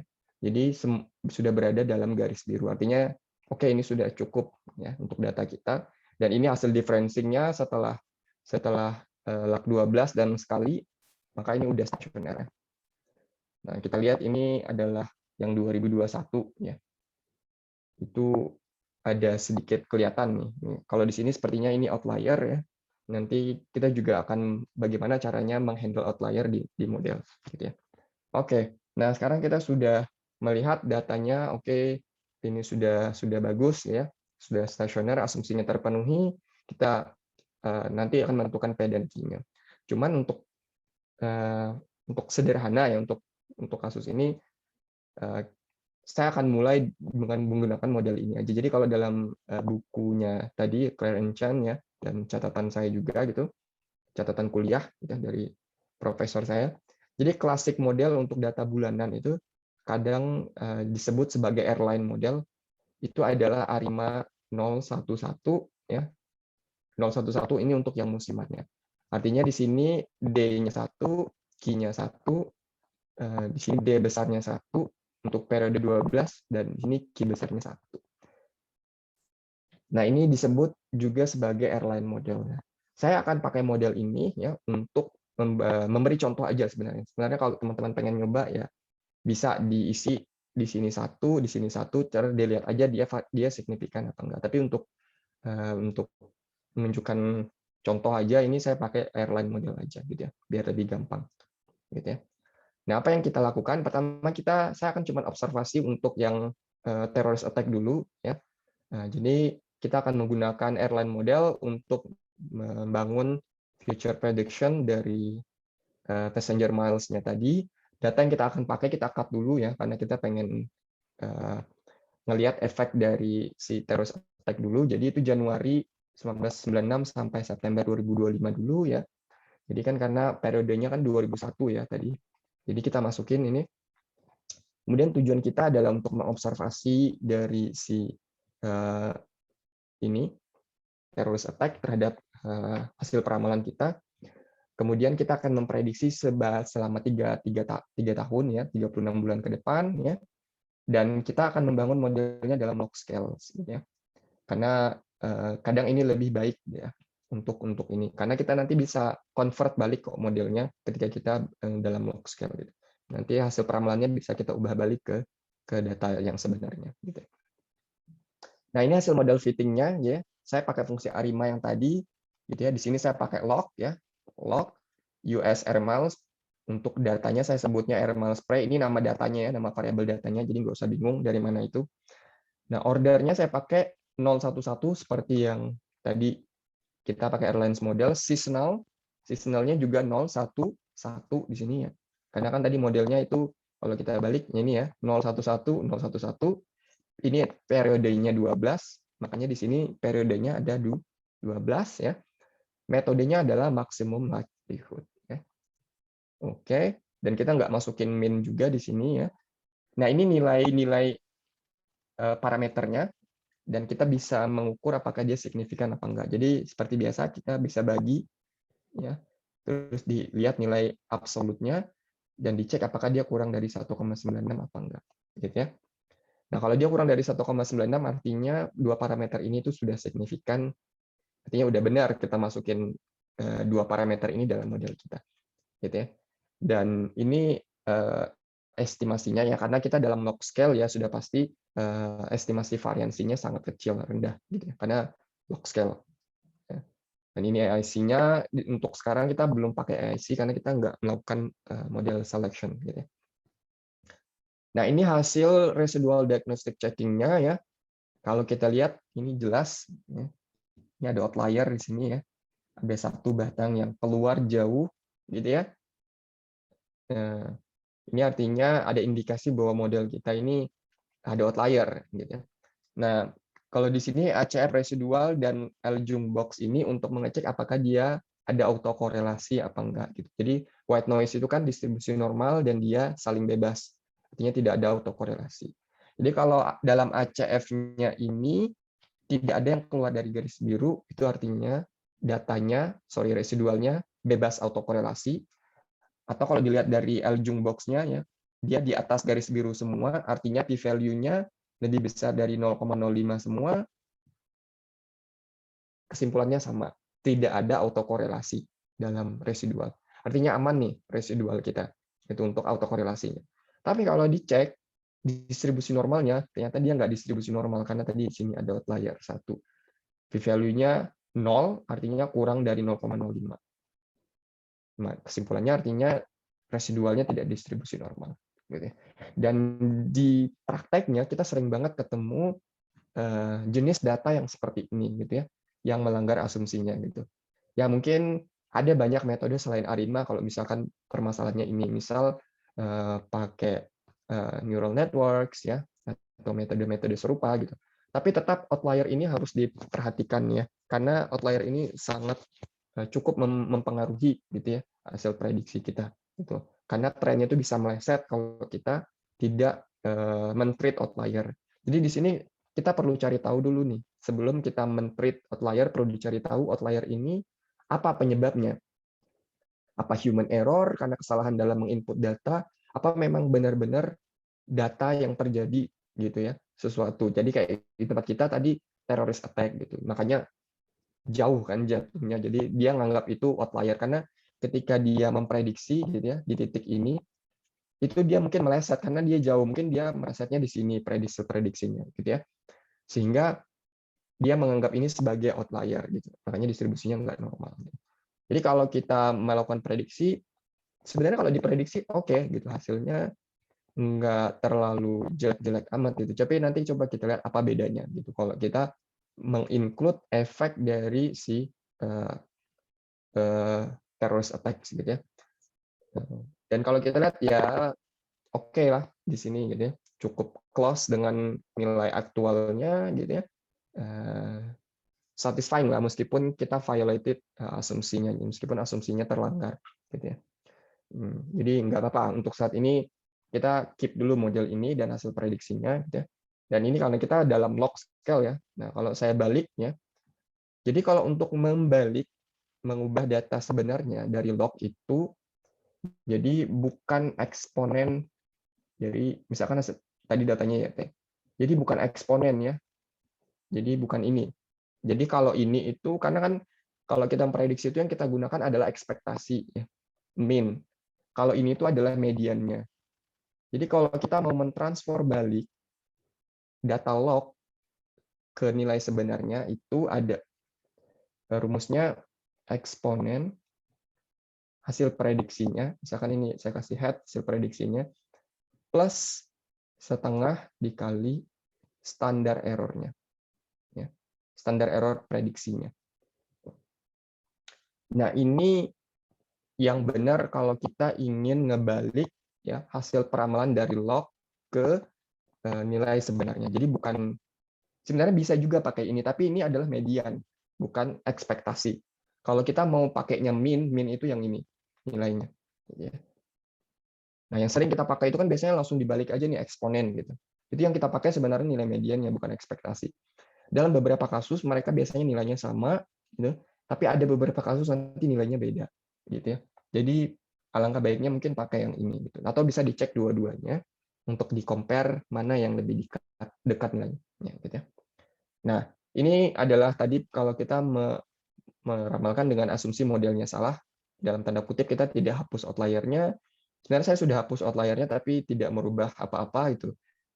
Residualnya masih tidak bisa tidak berdistribusi normal. Terus bagaimana kalau kita pengen melakukan prediksi kalau masalahnya begini, gitu ya.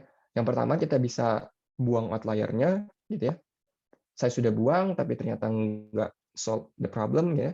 Atau kita cut gitu ya datanya, jadi setelah terrorist attack aja yang dipakai, supaya nanti nggak mempengaruhi trennya. Karena kalau kita ngambil sebelum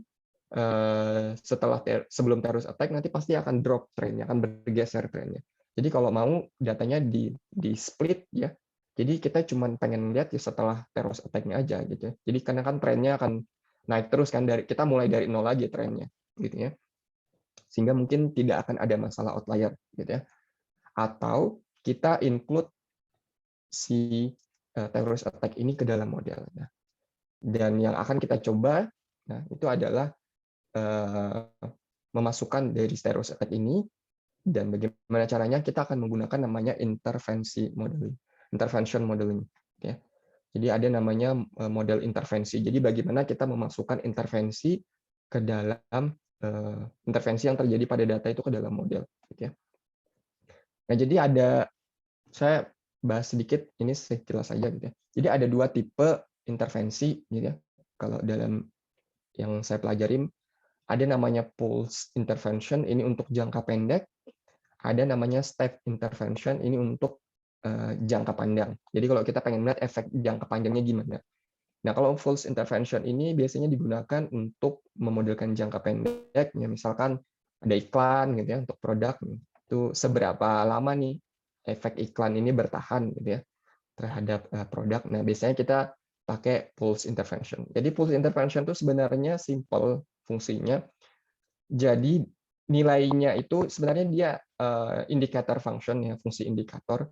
Jadi nilainya 1 pada saat event itu terjadi. Jadi kalau di sini T sama dengan T besarnya ini adalah terrorist attack. Jadi nilainya 1 pada saat terrorist attack dan 0 di periode yang lainnya.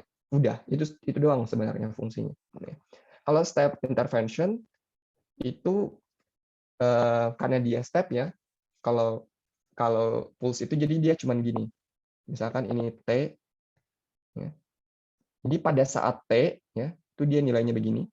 Selebihnya dia 0, gitu ya. Ke sana kiri kanannya 0. Tapi kalau pulse itu ya, dia setelah T dia nilainya 1. Jadi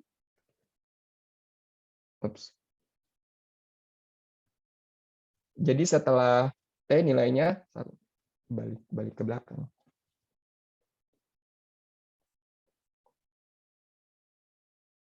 Ya.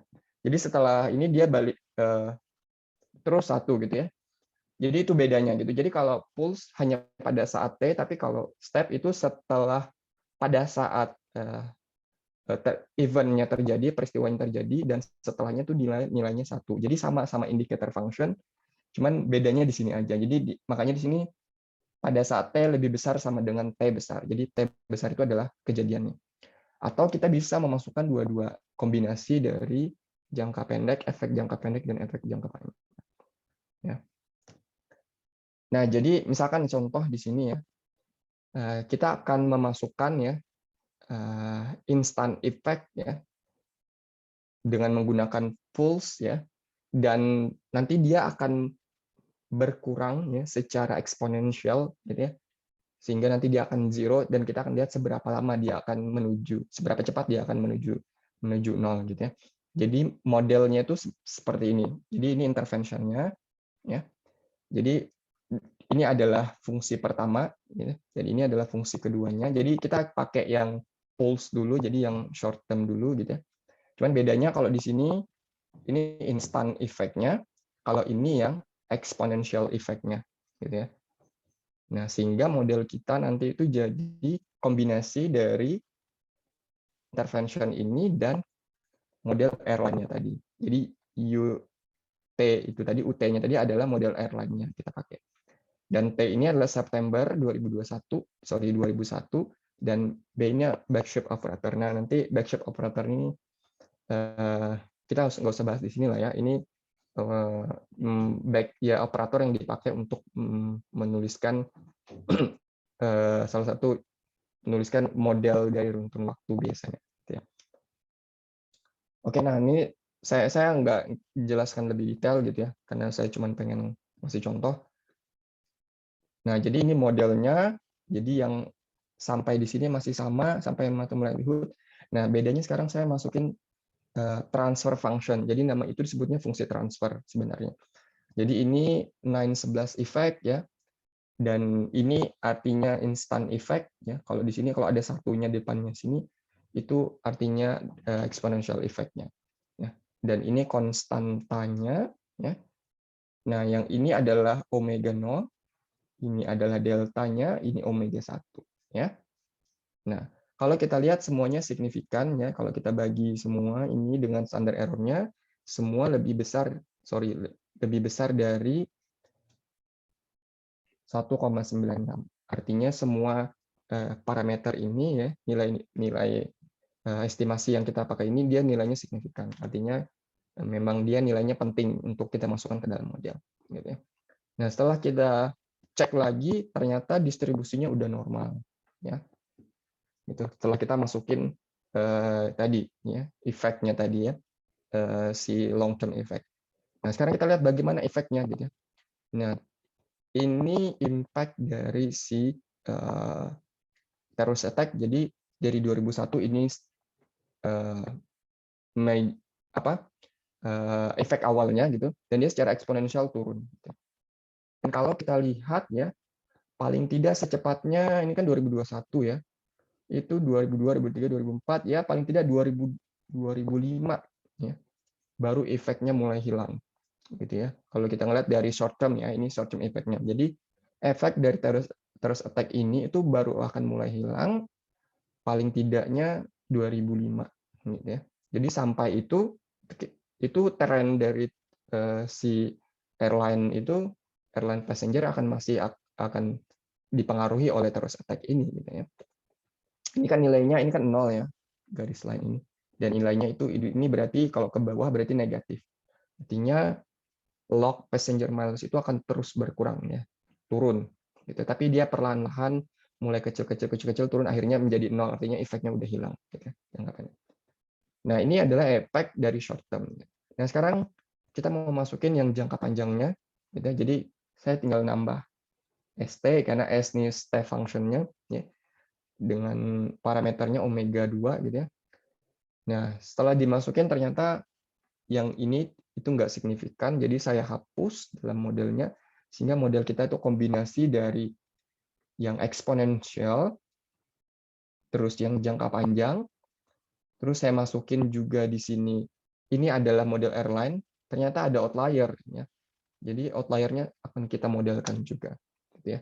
Jadi outlier ini dimodelkan sebagai dummy juga. Gitu. Jadi ini udah agak makin ribet modelnya. Jadi kita tinggal masukin indikator function ya, di mana dia nilainya 1 pada saat outlier dan 0 di yang lainnya. Jadi kita nggak ngapus. Biasanya kan kalau sarannya biasanya kalau kita modeling itu outlier dihapus. Tapi di sini kita nggak kita hapus, tapi kita modelkan outlier. Jadi pada saat outlier terjadi, kita beri dia indikator nilainya 1. Ya. Sebaliknya kalau enggak dia 0. Jadi cuma pada saat ada outlier kita kasih nilai 1. Ya. Dan hasilnya seperti ini. Ya.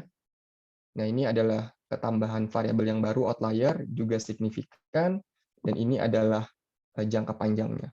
Gitu ya. Saya nggak mau bahas lebih detail untuk ini. Gitu ya. Dan setelah kita cek ya hasil residualnya, kalau kita lihat nih dia sudah memprediksi cukup akurat gitu ya pada saat terjadinya terrorist attack, ya kan ya di titik ini, sehingga nggak akan ada outlier di sini karena dia udah tepat memprediksi si intervensinya tadi. Dan kalau kita lihat juga kan sini residualnya nggak ada yang terlalu jauh keluar, dan ini ACF-nya yang menunjukkan apa ada autokorelasi atau enggak, semuanya berada dalam garis biru ya. Artinya asumsi kita aman. Dan kalau kita lihat distribusi normalnya, p-value-nya sudah lebih dari 0,05, artinya distribusi normal. Artinya model kita udah oke nih. White noise, stasioner, tidak ada outlier. Ya, ini sudah the best model yang bisa kita dapatkan. Ya.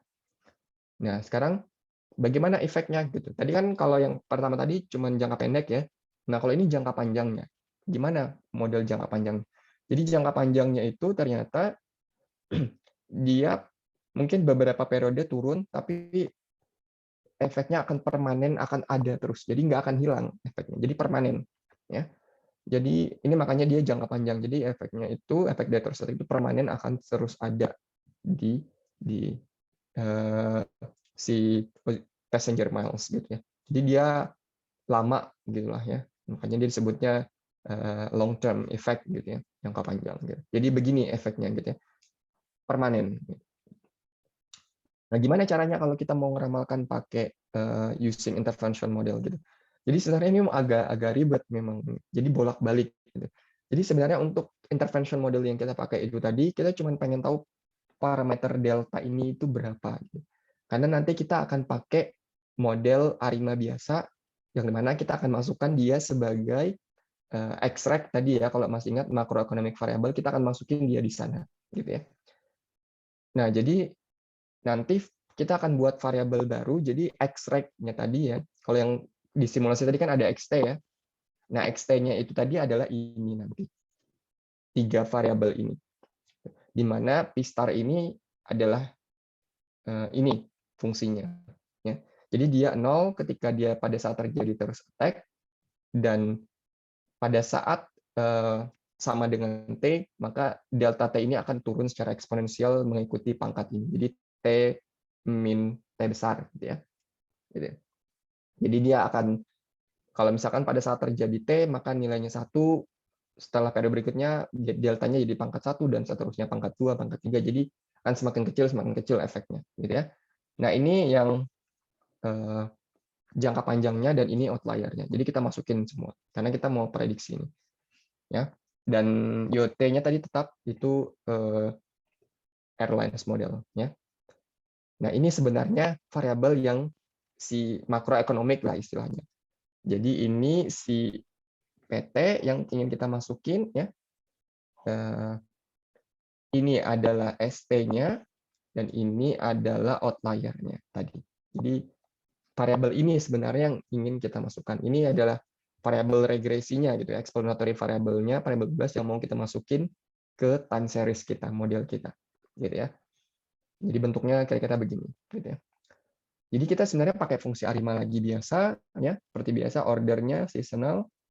Nah, jadi extract. Jadi X-nya di sini adalah 3 ya matriks yang sudah saya gabungkan yang isinya tadi si P star, T, ada ST, ada OT. Jadi itu sudah kombinasi dari 3 ini gitu ya.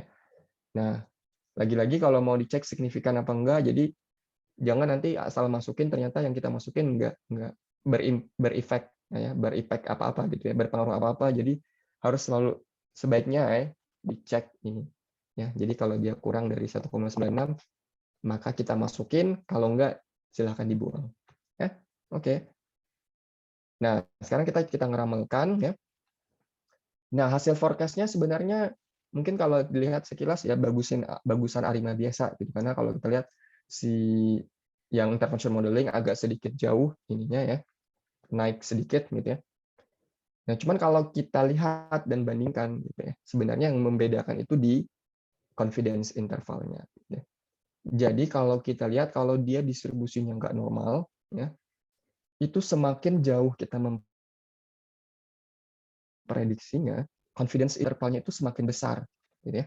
Artinya semakin lebar nilai yang akan kita peroleh. Gitu. Apalagi kalau ini kan nilainya puluhan juta gitu ya.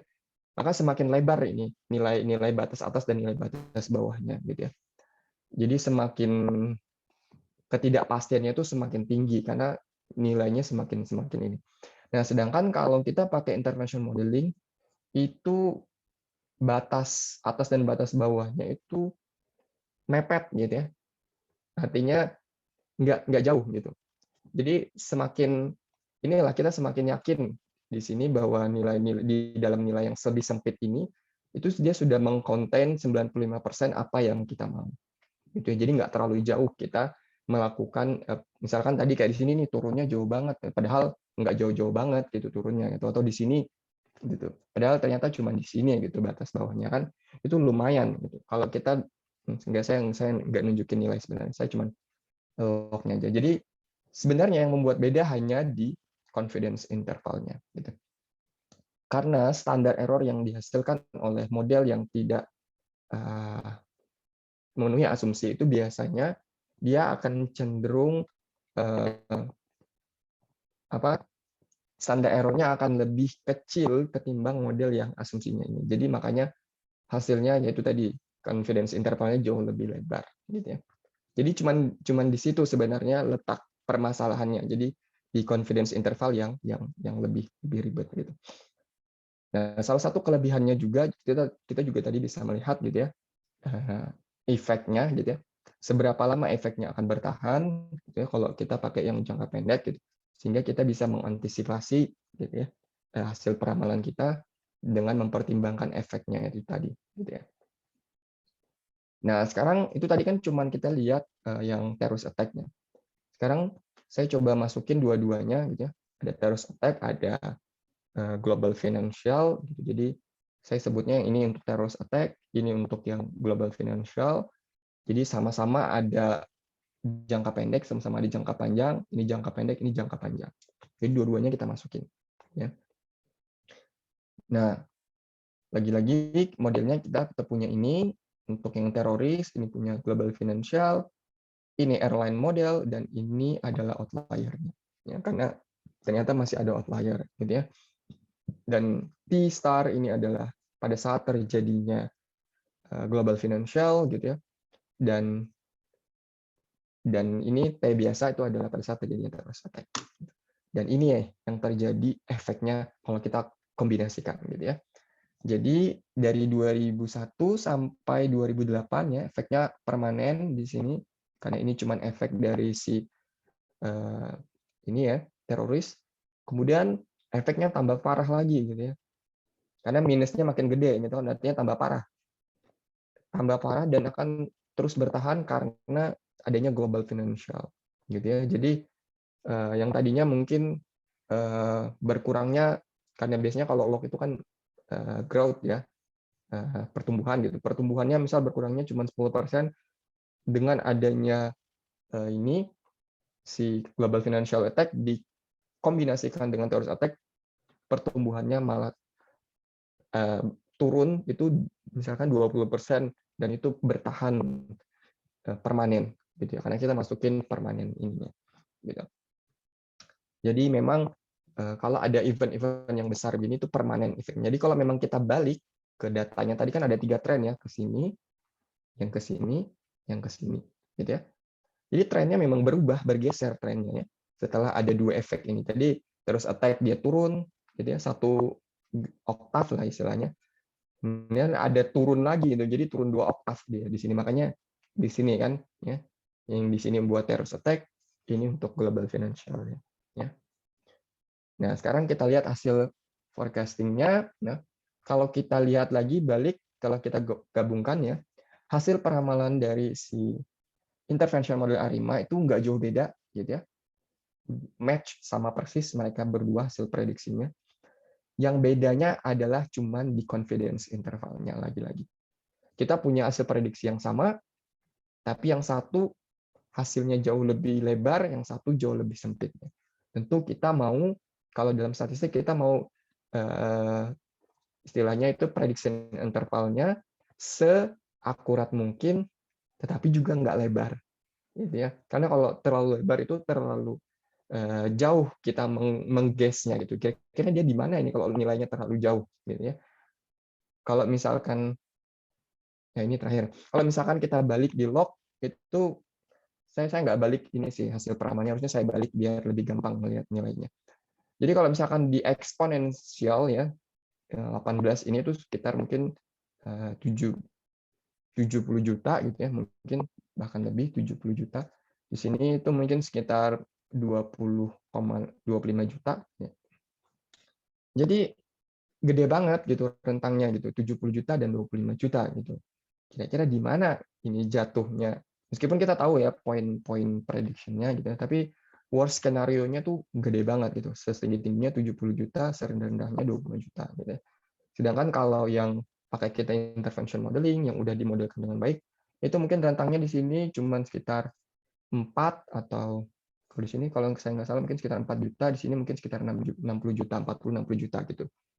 Jadi gap-nya lumayan kan, 10 juta. Bayangin kalau kita harus nyiapin kapasitas 10 juta lebih gitu kan ya.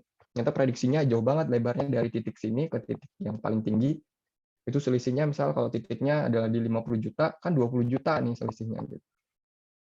Ini artinya kan kalau kita mau worst scenario, kalau dia berada katakan di 70 juta kita mau ngambil, berarti kita harus nyiapin kapasitas untuk untuk misalkan karena ini ya pesawat ya, jadi kita harus nyiapin kapasitas untuk 70 penumpang gitu.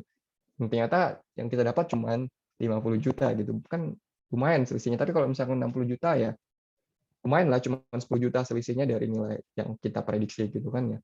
Jadi nggak terlalu lebar gitu. Jadi ya itu yang membuat beda sebenarnya hasil peramalannya. Kalau dari hasil peramalannya sama gitu ya. Karena kalau dalam econometric sendiri yang saya tahu gitu, yang paling penting itu adalah robustness dari si model, ya kan ya. Kalau modelnya robust, kita bisa percaya dan meyakinkan orang-orang bahwa ini adalah hasil yang akurat. Gitu. Artinya ini adalah the best prediction yang kita bisa ini, tinggal kita nanti mainin aja gitu ya kan. Kalau misalkan ada macroeconomic variable yang kita masukkan ya, katakan misalkan GDP-nya dimasukkan atau apapun itu variabel ekonomi, kita bisa buat skenario-nya tadi gitu. Jadi kalau di Indonesia mungkin yang tertarik ini mungkin bisa dilihat, kalau saya sih sebenarnya tertarik melihat COVID ini, seberapa jauh efek COVID terhadap penerbangan di Indonesia gitu ya, karena parah banget ini efeknya kalau COVID ini, dan ini masih berlangsung kan ya. Nah, kita bisa melihat efek jangka panjangnya dimulai dari kalau di Indonesia mungkin Maret ya, Maret April 2020 gitu, itu kita bisa melihat sampai sekarang gitu. Kira-kira gimana efeknya, perhotelan, gitu, COVID apapun itu kita bisa lihat dengan melihat efek jangka pendek dan jangka panjangnya. Lebih menarik mungkin jangka panjangnya, karena COVID ini lama banget akan ini merubah semuanya. Gitu ya. Nah mungkin itu dari saya, Pak Imam, Pak Arfian ya, untuk intervention modeling yang saya ini sharingkan untuk hari ini. Mungkin banyak istilah atau model-model yang kurang familiar dari rekan-rekan. Ya, tujuan saya memang bukan untuk membuat rekan-rekan paham menggunakan model ini, tapi cuma memberi ide gitu ya. Kalau tertarik nanti bisa diulik lebih lanjut gitu ya.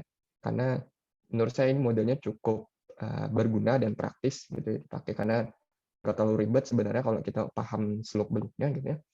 Dan ini banyak banget terapannya gitu untuk ini, karena di Indonesia kan tahu sendiri kita banyak sekali intervensi-intervensi yang terjadi, entah itu dari kebijakan gitu ya, regulasi, itu banyak banget pengaruhnya terhadap apa yang ingin kita ramal gitu. Kalau kita tidak account ini ke dalam model kita, itu yaitu tadi bisa jadi kita akan miss apa yang ingin kita prediksi gitu, atau dalam hal ini kalau kita pengen melihat prediction intervalnya bisa jadi meleset gitu ya. Nah, mungkin saya cukup sampai di sini.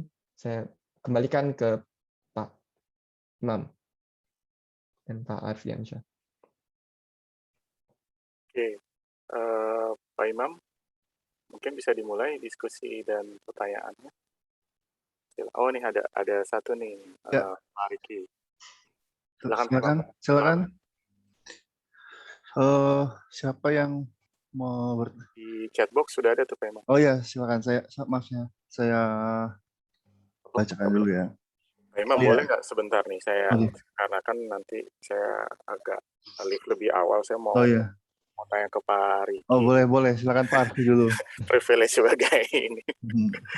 Pak Riki, tadi saya agak miss sedikit. Tadi intervensi itu berarti salah satunya itu adalah memasukkan komponen ini ya, apa namanya, teroris sama finansial tadi ya.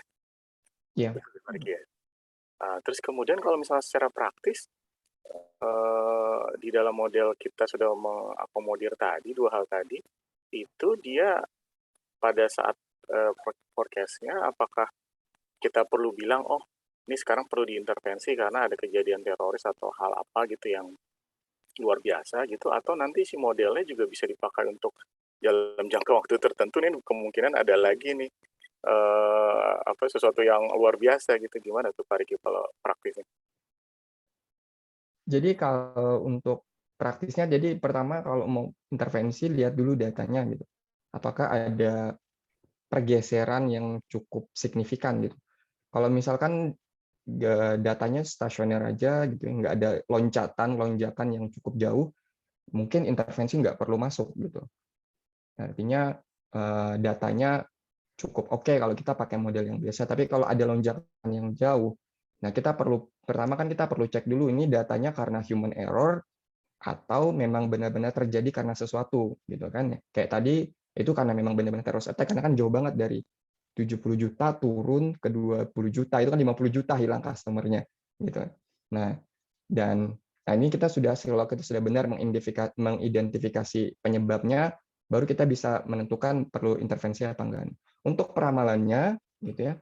Kan biasanya kalau kita meramalkan itu seperti yang saya bilang tadi, kita asumsinya ketika kita meramalkan sesuatu itu segala sesuatunya konstan pada saat waktu peramalan gitu.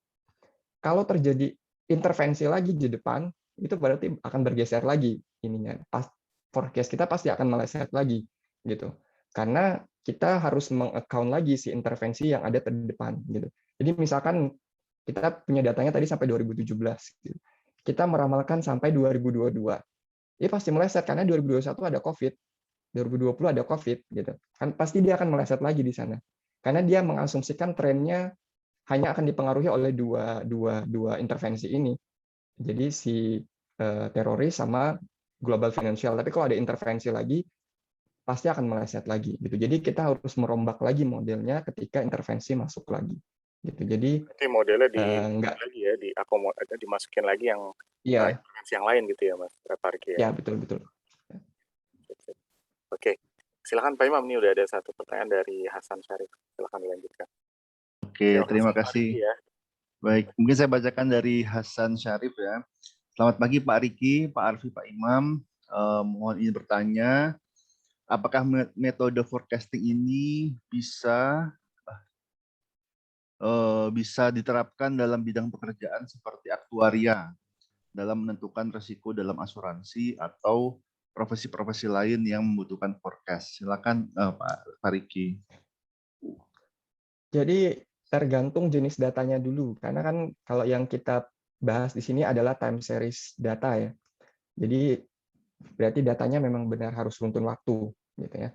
Kalau data yang dimiliki dalam bidang pekerjaannya adalah time series, kemungkinan metodenya bisa dipakai. Paling tidak arimanya bisa dipakai, gitu ya. Terkait masalah intervensinya bisa dipakai apa enggak itu nanti tergantung lagi gitu ngelihat datanya ada intervensi apa enggak. Gitu. Tapi yang jelas kalau dia runtun waktu bisa. Tapi kalau dia gabungan runtun waktu dan data panel, Arima ini nggak bisa karena Arima ini khusus untuk runtun waktu. Jadi kalau dia data panel itu kombinasi misal dari cross sectional sama time series, ya kita biasanya pakai data regresi data panel gitu. Jadi prediksinya nanti kombinasi dari variabel makroekonomik dan time series-nya itu bisa nanti dimasukin ke sana. Jadi jatuhnya ke model yang lain regresi data panel. Jadi harus kenali dulu datanya yang dipunya bentuknya seperti apa gitu. Baru nanti kita bisa menentukan metode yang kita pengen gunakan itu apa gitu. Sebenarnya kalau mau paling sederhana seperti yang saya bilang tadi, saya pernah ketemu report itu pemerintah Australia, mereka prediksi solar PV itu cuma pakai regresi linear sederhana, kalau nggak salah linear berganda cuma 2 faktornya gitu. Tapi post adjustment-nya bagaimana mereka membuat itu dan mengolahnya itu sehingga bisa sesuai dengan ekspektasi dari ini itu yang menurut saya yang perlu kita pelajari gitu. Jadi sebenarnya kayak forecasting method itu cuma tools gitu ya kan ya. Kita bisa mendapatkan akurasi yang 99% pun bisa kalau kita mau gitu. Karena banyak tools di luar sana, kita tinggal mainin aja gitu. Cuman setelah itu apa gitu. Ya kan ya. Kalau kita dapat 99% impact-nya terhadap apa yang ingin kita kerjakan itu apa. Jadi balik lagi ke tujuan mau melakukan peramalan itu sebenarnya untuk apa. Gitu kan ya. Nah, jadi ke pertanyaannya sangat bisa tergantung dari jenis datanya yang dipakai. Ya. Oke, terima kasih Mas Riki. Mungkin dari Hasan ada yang mau ditanyakan lagi atau sudah cukup? Sudah, mungkin saya ingin bertanya ini Pak. Jadi kalau misalnya time series gitu, praktiknya di dunia pekerjaan tuh sepertinya contohnya yang kayak gimana ya Pak? bisa bisa bisa kita praktekannya di dalam pekerjaan-pekerjaan yang seperti apa gitu. Oh, profesi Selain profesi apa ya? selain research gitu maksudnya. Oke. Kalau di industri itu biasanya lebih banyak yang setahu saya itu klasifikasi, ya. Biasanya customer behavior, customer segmentation itu biasanya lebih banyak di sana. Kalau time series sendiri saya kurang paham kalau di industri karena saya juga minim di industri ya. Mungkin teman-teman yang hadir di sini mungkin lebih berpengalaman di sana gitu. Tapi kalau di yang lain biasanya kayak di BPS itu inflasi gitu, GDP gitu ya. Ya tapi ini lebih jatuhnya juga nggak praktis gitu ya kan. Kalau BPS mereka punya model sendiri untuk menghitung laju pertumbuhan inflasi gitu, model-model kayak time series begini juga belum tentu berguna untuk mereka gitu, karena mereka biasanya juga ngedesain metode forecasting sendiri gitu ya. Nah kalau untuk di industri mungkin ini saya kurang punya banyak pengalaman untuk time series gitu ya, sejauh apa mereka dipakai gitu. Kalau yang saya pernah diceritakan gitu, betul profesor saya juga dulu waktu S2 itu bekerja di dunia industri, itu sudah 35 tahun di Australia. Itu yang paling banyak, paling simple penerapannya itu tadi untuk meramalkan customer ya atau demand dari misalnya solar PV gitu. Karena kan Australia itu mau beralih gitu dari yang nuklir gitu ke solar PV karena Australia lagi gencar-gencarnya membangun solar PV gitu kan ya untuk sumber energinya gitu. Nah jadi mereka pengen melihat gini permintaan demand-nya karena sudah dimulai solar PV ini gimana permintaan demand-nya dari solar PV misalkan 5-10 tahun kemudian demand untuk yang biasa gitu. Nah kira-kira kalau di shifting gitu kira-kira gimana efeknya ke customer gitu. Nah jadi itu yang saya tahu gitu. Mungkin yang lain ada gitu, cuman ya. Ya, boleh Oke. saya tambahkan Pak Imam? Ya silakan Pak. Ya, tadi kata Pak Riki betul tuh ya, untuk Mas Hasan kalau di kita di manajemen tuh biasanya di operasi sama di keuangan Mas Hasan. Ya kalau keuangan tuh saya bukan keuangan juga, saya hanya tahu sedikit, tapi bisa tanya ke misalnya Pak Zafri atau Pak Budi ya, mereka biasa memakai time series ini untuk memprediksi biasanya kalau nggak saham ya indeks ini ya, indeks IHSG atau BEI ya, indeks harga saham gabungan. Terus kemudian kalau di operasi penerapannya bisa tadi yang seperti Pak Riki bilang forecasting untuk demand sehingga kita bisa menyiapkan supply di di sisi kita sebagai misalnya supplier. Jadi demand itu nanti kalau Mas Hasan ikutin operasi agak lebih detail lagi jenis demand itu seperti apa. Ya. Itu penerapannya untuk tambahan dari Pak Riki. Terima kasih Pak Riki. Oke. Terima kasih. Kita lanjut, ada pertanyaan kedua dari Indah Fitriana. Selamat siang Pak Riki, saya ingin bertanya, faktor apa saja yang perlu kita perhatikan dalam mendesain model ini, terutama untuk tujuan forecasting jangka panjang? Dan yang kedua, apakah ada batasan waktu dari hasil forecasting jangka panjang yang masih valid atau bisa digunakan, atau ada mungkin rentang waktu tertentu di mana hasil forecasting itu dapat bisa digunakan? Ya, terima kasih tadi Pak Arfian sudah menambahkan untuk yang ini. Kemudian ini pertanyaan selanjutnya. Jadi kalau untuk faktor, yang pertama kalau mau forecast jangka panjang tuh pastikan dulu periode datanya gitu ya. Jadi kalau saya bilang kalau datanya harian itu nggak mungkin kita bisa memforecast untuk jangka panjang gitu. Karena misalkan kita punya data 5 tahun gitu ya. Tapi datanya harian. Kalau kita memprediksi katakan 1 tahun itu kita sudah memprediksi sebenarnya 360 titik ke depan gitu. Sebenarnya kalau time series itu sudah jauh kalau 360 hari ke depan gitu kan ya. Kalau datanya harian. Jadi kalau datanya itu bulanan, biasanya kalau jangka panjang itu yang pertama datanya adalah bulanan, 3 bulanan atau 4 bulanan atau bahkan tahunan gitu ya. Jadi kita bisa memperamalkan jangka panjang kayak jumlah pertumbuhan penduduk gitu ya kan ya. Atau mungkin data-data yang kita bisa agregat gitu ya. yang tadinya harian mungkin bisa diagregat jadi bulanan. Gitu. Agregat tuh bisa dijumlah atau bisa dirata-rata gitu ya, tergantung nanti apa yang mau kita ini. Nanti setelah diagregat mungkin baru bisa di breakdown balik gitu. Jadi forecast itu ada juga bottom up gitu atau sebaliknya gitu ya. Jadi itu tadi. Kemudian faktor-faktornya juga ketika kita meramalkan jangka panjang itu lihat drivers-nya tadi gitu ya kan. Kalau misalkan kita pakainya runtun waktu aja, itu kan kita biasanya tadi seperti yang saya tunjukin di slide, runtun waktu itu biasanya untuk jangka pendek gitu. Kenapa? Karena ketika kita meramalkan runtun waktu, ya walaupun data kita tahunan, asumsi kita ketika meramalkan itu tadi demografi settingnya, makroekonomik variabelnya itu semua konstan di periode itu. Gitu. Jadi kalau ada sedikit saja perubahan, ya itu pasti akan mempengaruhi hasil peramalan kita karena kita asumsinya konstan. Jadi kalau kita mau meramalkan jangka panjang, ada baiknya mengkombinasi model runtun econometric modelnya atau langsung ke econometric modelnya ada.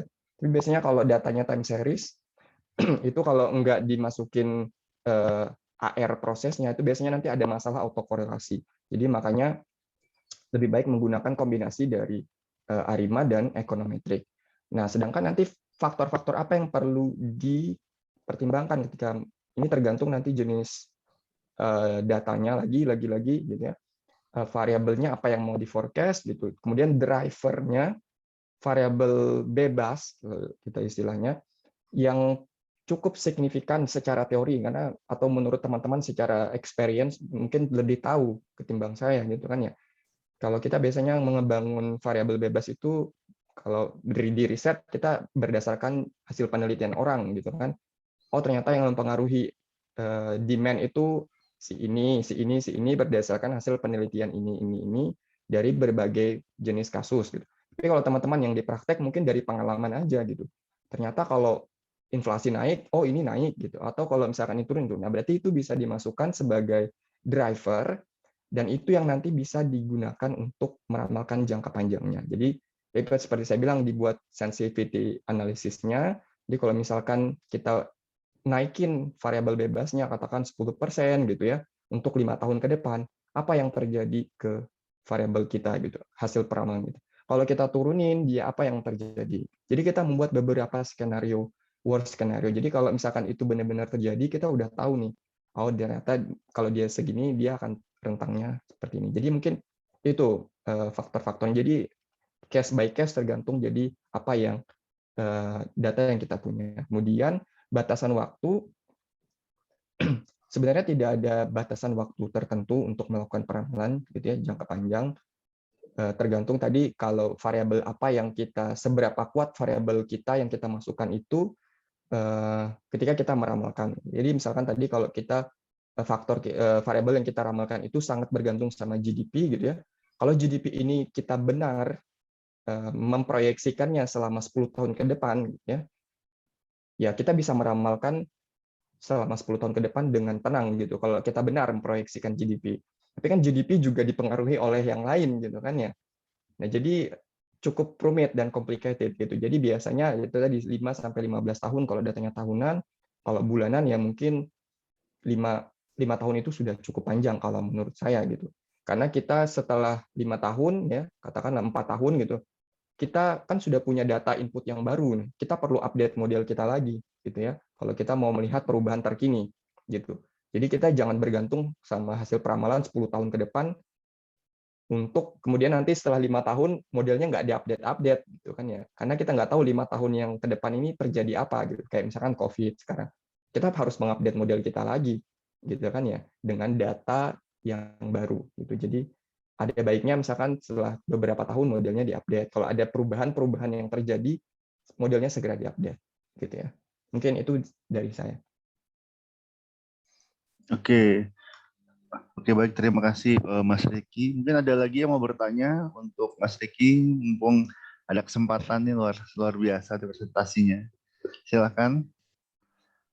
Assalamualaikum Pak Imam, bisa bergabung Oke, Pak. waalaikumsalam. Bang Riki. Yo, Rezi, gimana kabarnya? Waalaikumsalam. Terima kasih waktunya loh, udah jam 5 pagi. Iya, ya. Oke. Gimana? Ada lagi nggak yang mau bertanya? Dari kelompok saya sepertinya belum ada yang bertanya nih. Sebentar. Oh, udah ada satu. Oke. Ya udah. Kalau gitu, oke. Ada lagi kalau nggak ada yang bertanya saya tutup soalnya ini udah jam 11 kurang 2 menit. Untuk codingnya, Pak, kalau misalkan memang ada yang mau, nanti saya rapikan, nanti saya bisa kirim Boleh, codingnya boleh. kalau mau coba-coba main intervention model. Saya sudah soalnya codingnya berantakan banget yang saya buat ini belum saya rapikan. Oke. Jadi nanti saya coba rapikan, saya taruh di GitHub saya nanti saya coba share. Boleh, minta linknya mungkin nanti akan kita share juga ke mahasiswa yang dari Mas Riki ya.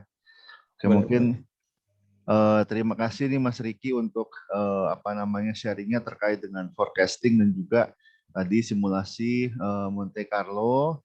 Mungkin mungkin kita sesi foto dulu ya. Mungkin untuk ini juga untuk dokumentasi juga untuk mohon teman-teman menyalakan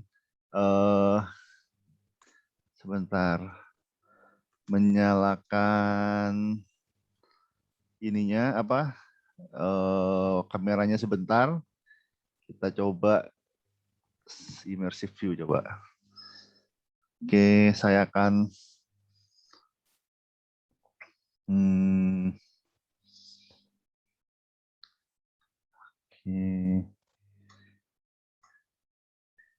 sebentar, immersive view. Coba. Oke, kayaknya kita mulai ya. Saya screenshot dulu.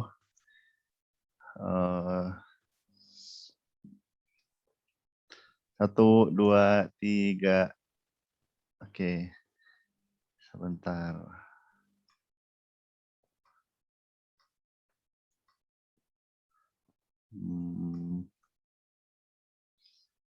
Saya